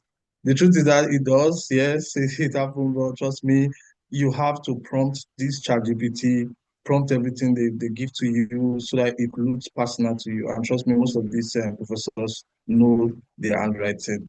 Yeah, so the second point is don't just pick any lecturer or teacher to be your recommender. Try to ask someone who you know knows your story.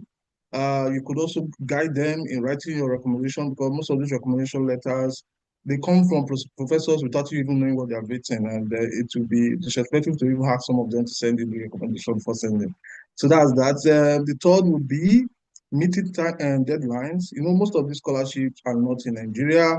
They are in several time zones, several countries, and you don't want to submit your application close to deadlines so that you don't end up submitting your application 2 days after the application has closed because of time zone difference. So pay attention to deadlines during application. I think the last I would say will be incomplete documents. Most applications, you want to make sure you want to triple check your documents if you have all the documents coupled together to submit. And just like Bright said, community, right? I think SP is a very big one for that. I built that community with SP, and I know I did not include it in my profile. I recently got admitted for a grad school in the US, right? But reaching out to this community, SP community, they also supported me in getting my flight ticket down, right? So I appreciate SP for that.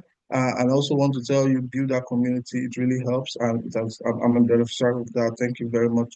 That will be all I'll say. Jose, thank you. Okay. Yeah. Yeah. Thank you so much, James. A very exceptional person. So, Khadija, I noticed. Khadija, are you still on the call? I'm not sure if she's still around. Oh, Oh, she's there. oh, She raised her hand. oh. Okay. Uh, Yeah, Khadija, please go ahead if you are still on the call.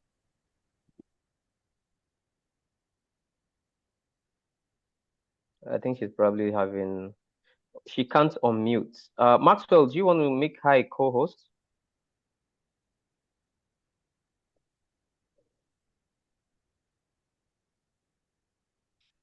All right. Okay. I think she can now. So Khadija, please, let's get two words for the house from you to encourage everyone. I think everyone has said a lot of the things that I have and will always say to any, you know, scholarship aspirant, that you can do it. As many times as possible, you can do it. I know sometimes it's hard for you to, get that rejection, and you're like, you kind of lose the motivation, but it's all part of the process. Part of the mentorship platform I am in, we have this motto that says process over results. So it's always the process. Of course, we want a positive outcome. At the end of the day, we're looking at, succeeding, but what would you learn within the process? I think to sum it all is process over results, and we are all a work in progress. So thank you very much, and thank you for inviting me to speak. All right. All right, Khadija, thank you so much. So as we draw this very, very profoundly insightful session to a close, I will just quickly recap some of the key statements that each of our okay, I don't see Haruna, that each of our panelists have made. Haruna has said, believe in yourself, be authentic, and look up to someone. Nsan has said, delay is not denial. You miss 100% of the shots that you do not take. Very profound. And Olaide has said that opportunity comes but once. You should use it well and resist the temptation to compare yourself with people. Obasi has said grad school application is like a job, and this one is strong. You have to take it seriously. We also heard from Tenny, who has said apply to multiple schools and puts a lot of emphasis in your volunteer activities. And also we had Alamin, who said understand the criteria of the school you're applying to. Don't put in a generic application. Don't rush your application. Edit ruthlessly. That was very, very powerful. We heard Bonsa Bright. He said, don't give up. It takes 1 year, right? Get skills that would help you, and don't let your GPA limit you. We also heard James when he said, don't copy statements of purpose. There's a reason why it's called a personal statement, right? Carefully select your recommenders and pay attention to deadlines and leverage community. And Khadija has said that you can do it. And indeed, you can do it. She has said process over result and POP, progress over perfection. And on this note, we'll draw this panel session to a close. Would have loved to give room for a question from the participant, at least one or two, but because of time, you can drop those questions and they will be shared with the panelists, and they would provide those responses for you. You will agree with me that this has been an incredibly insightful panel session. And honestly, guys, it has been a privilege of a lifetime hosting and moderating this session with this collection of panelists. Thank you so much to our panelists. And at this point, I will yield to Maxwell to continue for the rest of the program. So Maxwell, are you on? Yes, thank you very much. Thank you to our esteemed panelists. That has been indeed a wonderful session. Just to confirm, I will see the chat, so many people with appreciations and gratitude for a wonderful session and wealth of experience on scholarship that has been shared. Thank you very much to our speakers, and for our moderator, thank you very much. Proceeding with the gratitudes, we would like to invite our program's chair, Dr. Obi P. Obeta, to give the vote of thanks for this event. Dr. Obi, please, the floor is yours. Okay, thank you, Max. Please confirm you can hear me. Loud and clear. Hello, can you hear me? Yes, I can hear you, ma. Yes.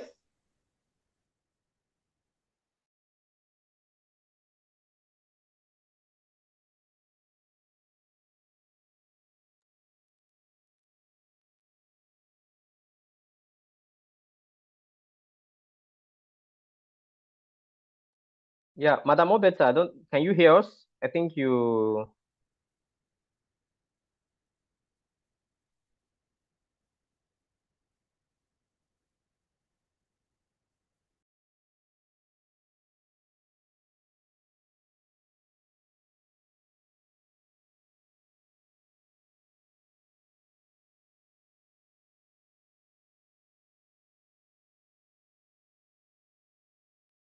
Probably her So, can network. you hear me, Max?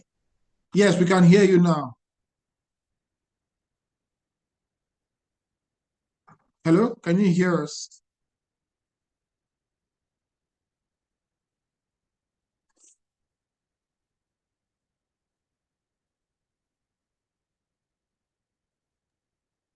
Maxwell, are you there?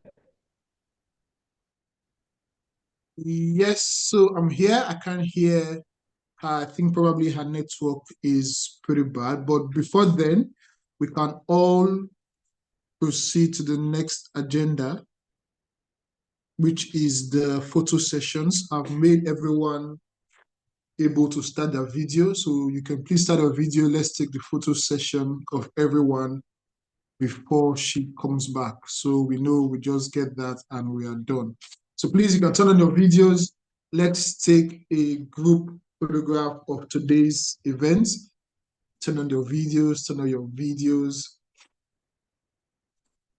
Thank you, thank you, thank you, thank you very much. Thank you. Wow.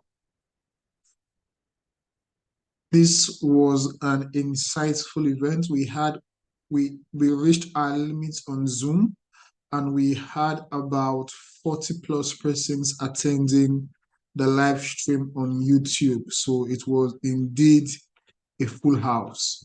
So please, thank you very much. If you're joining us, join us, and we'll just go with the usual SP chants.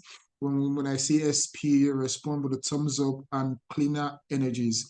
You can also unmute, so we all respond together for this recording and photo session.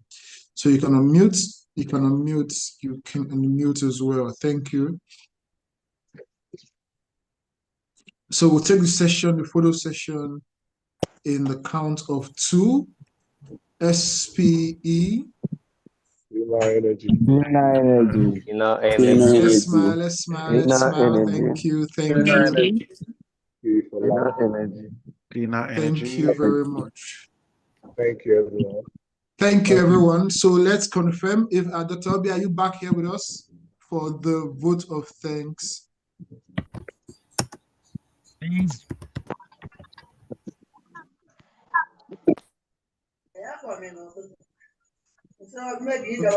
she's not. So section chair, do you want us to do us the honors? Okay, the vote of thanks. Max, please, can you hear me now? Okay, yes, we can hear you. We can hear you, ma. Go ahead, ma. Okay, I'm sorry about that. That was network issue from my end. Okay, thank you very much.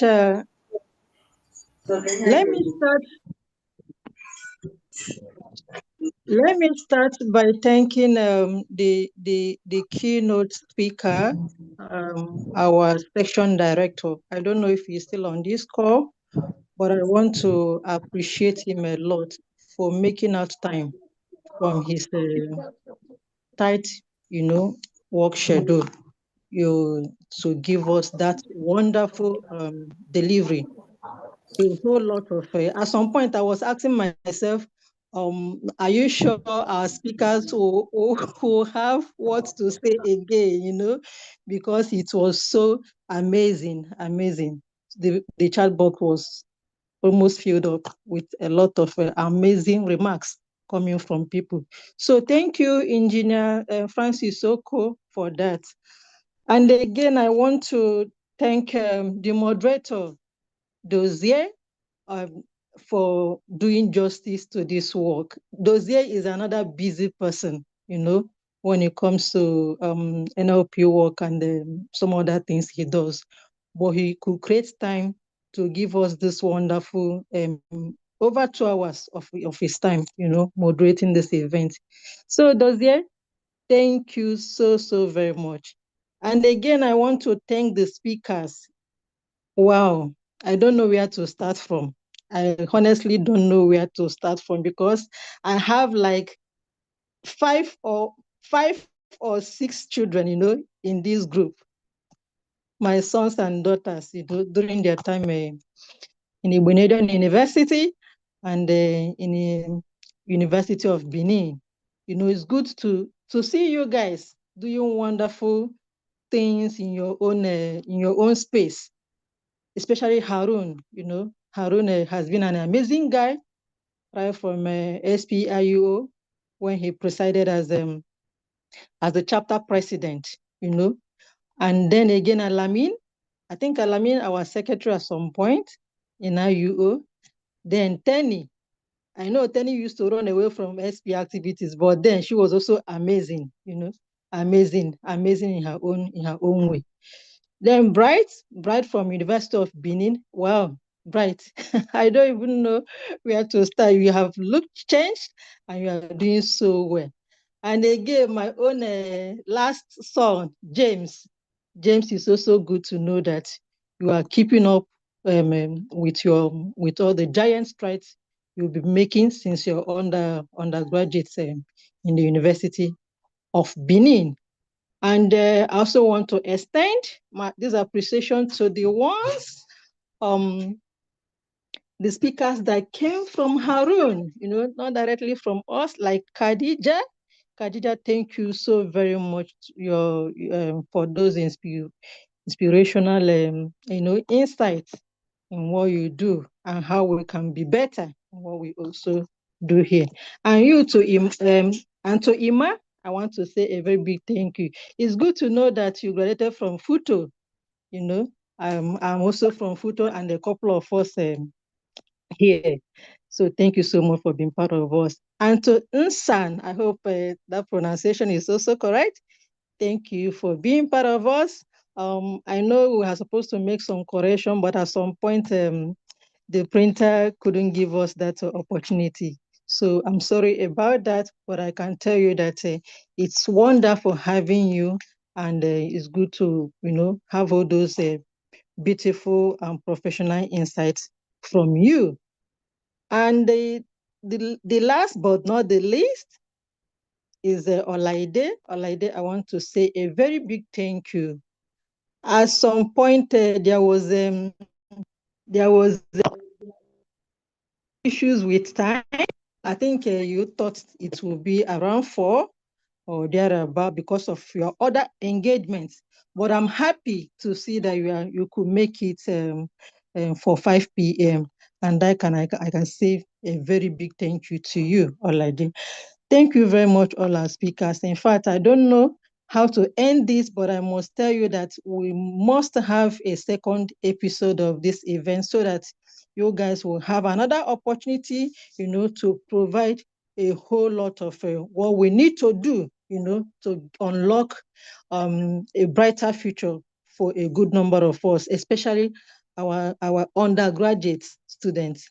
And of course, I'm also say that I think this should be a question. I hope there is no age limit, because going by the insights you guys have provided, I'm equally having a change of mind. Should I shut down what I'm doing here and also embark on abroad scholarship? I hope there's no limit to age.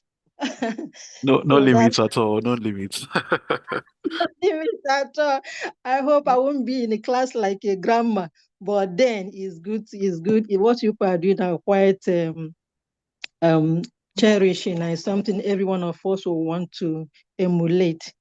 And again, I want to extend this thanks to the section officers on this call. A good number of you are here, and I want to especially thank Juwon, our young professional chairman, for helping us to track some speakers, especially Olaide. Thank you so much, sir. And every session officer on this call, thank you for making out time from your busy schedule to be part of this event. And again, my dearest students, from the 10 chapters in Benin section, I want to say thank you for all your support. If you are not here, I wouldn't know if this event will be this amazing. So starting from the chapter presidents and down to the chapter executives and all chapter members, thank you so much for making this event a very beautiful one. And finally, I want to say a big thank you to our section chairman, Engineer Dr. Soro Augustine, for his great leadership. At some point, I was about getting tired because the board year is almost coming to an end. We just have few days to the end of a 2024-2025 board year. But then his support and his encouragement, and his strive for development, especially when it comes to student development, propelled us to put this together. And not just that, he also went extra mile to provide a good number of incentives for a good number of students to be on this course. There are students that are quite away from strong network areas and what had, of course, with their limited data. But I can tell you that the section chair, provided huge data incentives for a good number of students to be here. And on this, I want to say thank you, section chair, sir. Thank you for all you do for Benin session. We appreciate every one of you. Thank you. And thank you too, Max, for always putting our events together. Thank you, Max. Thank you very much.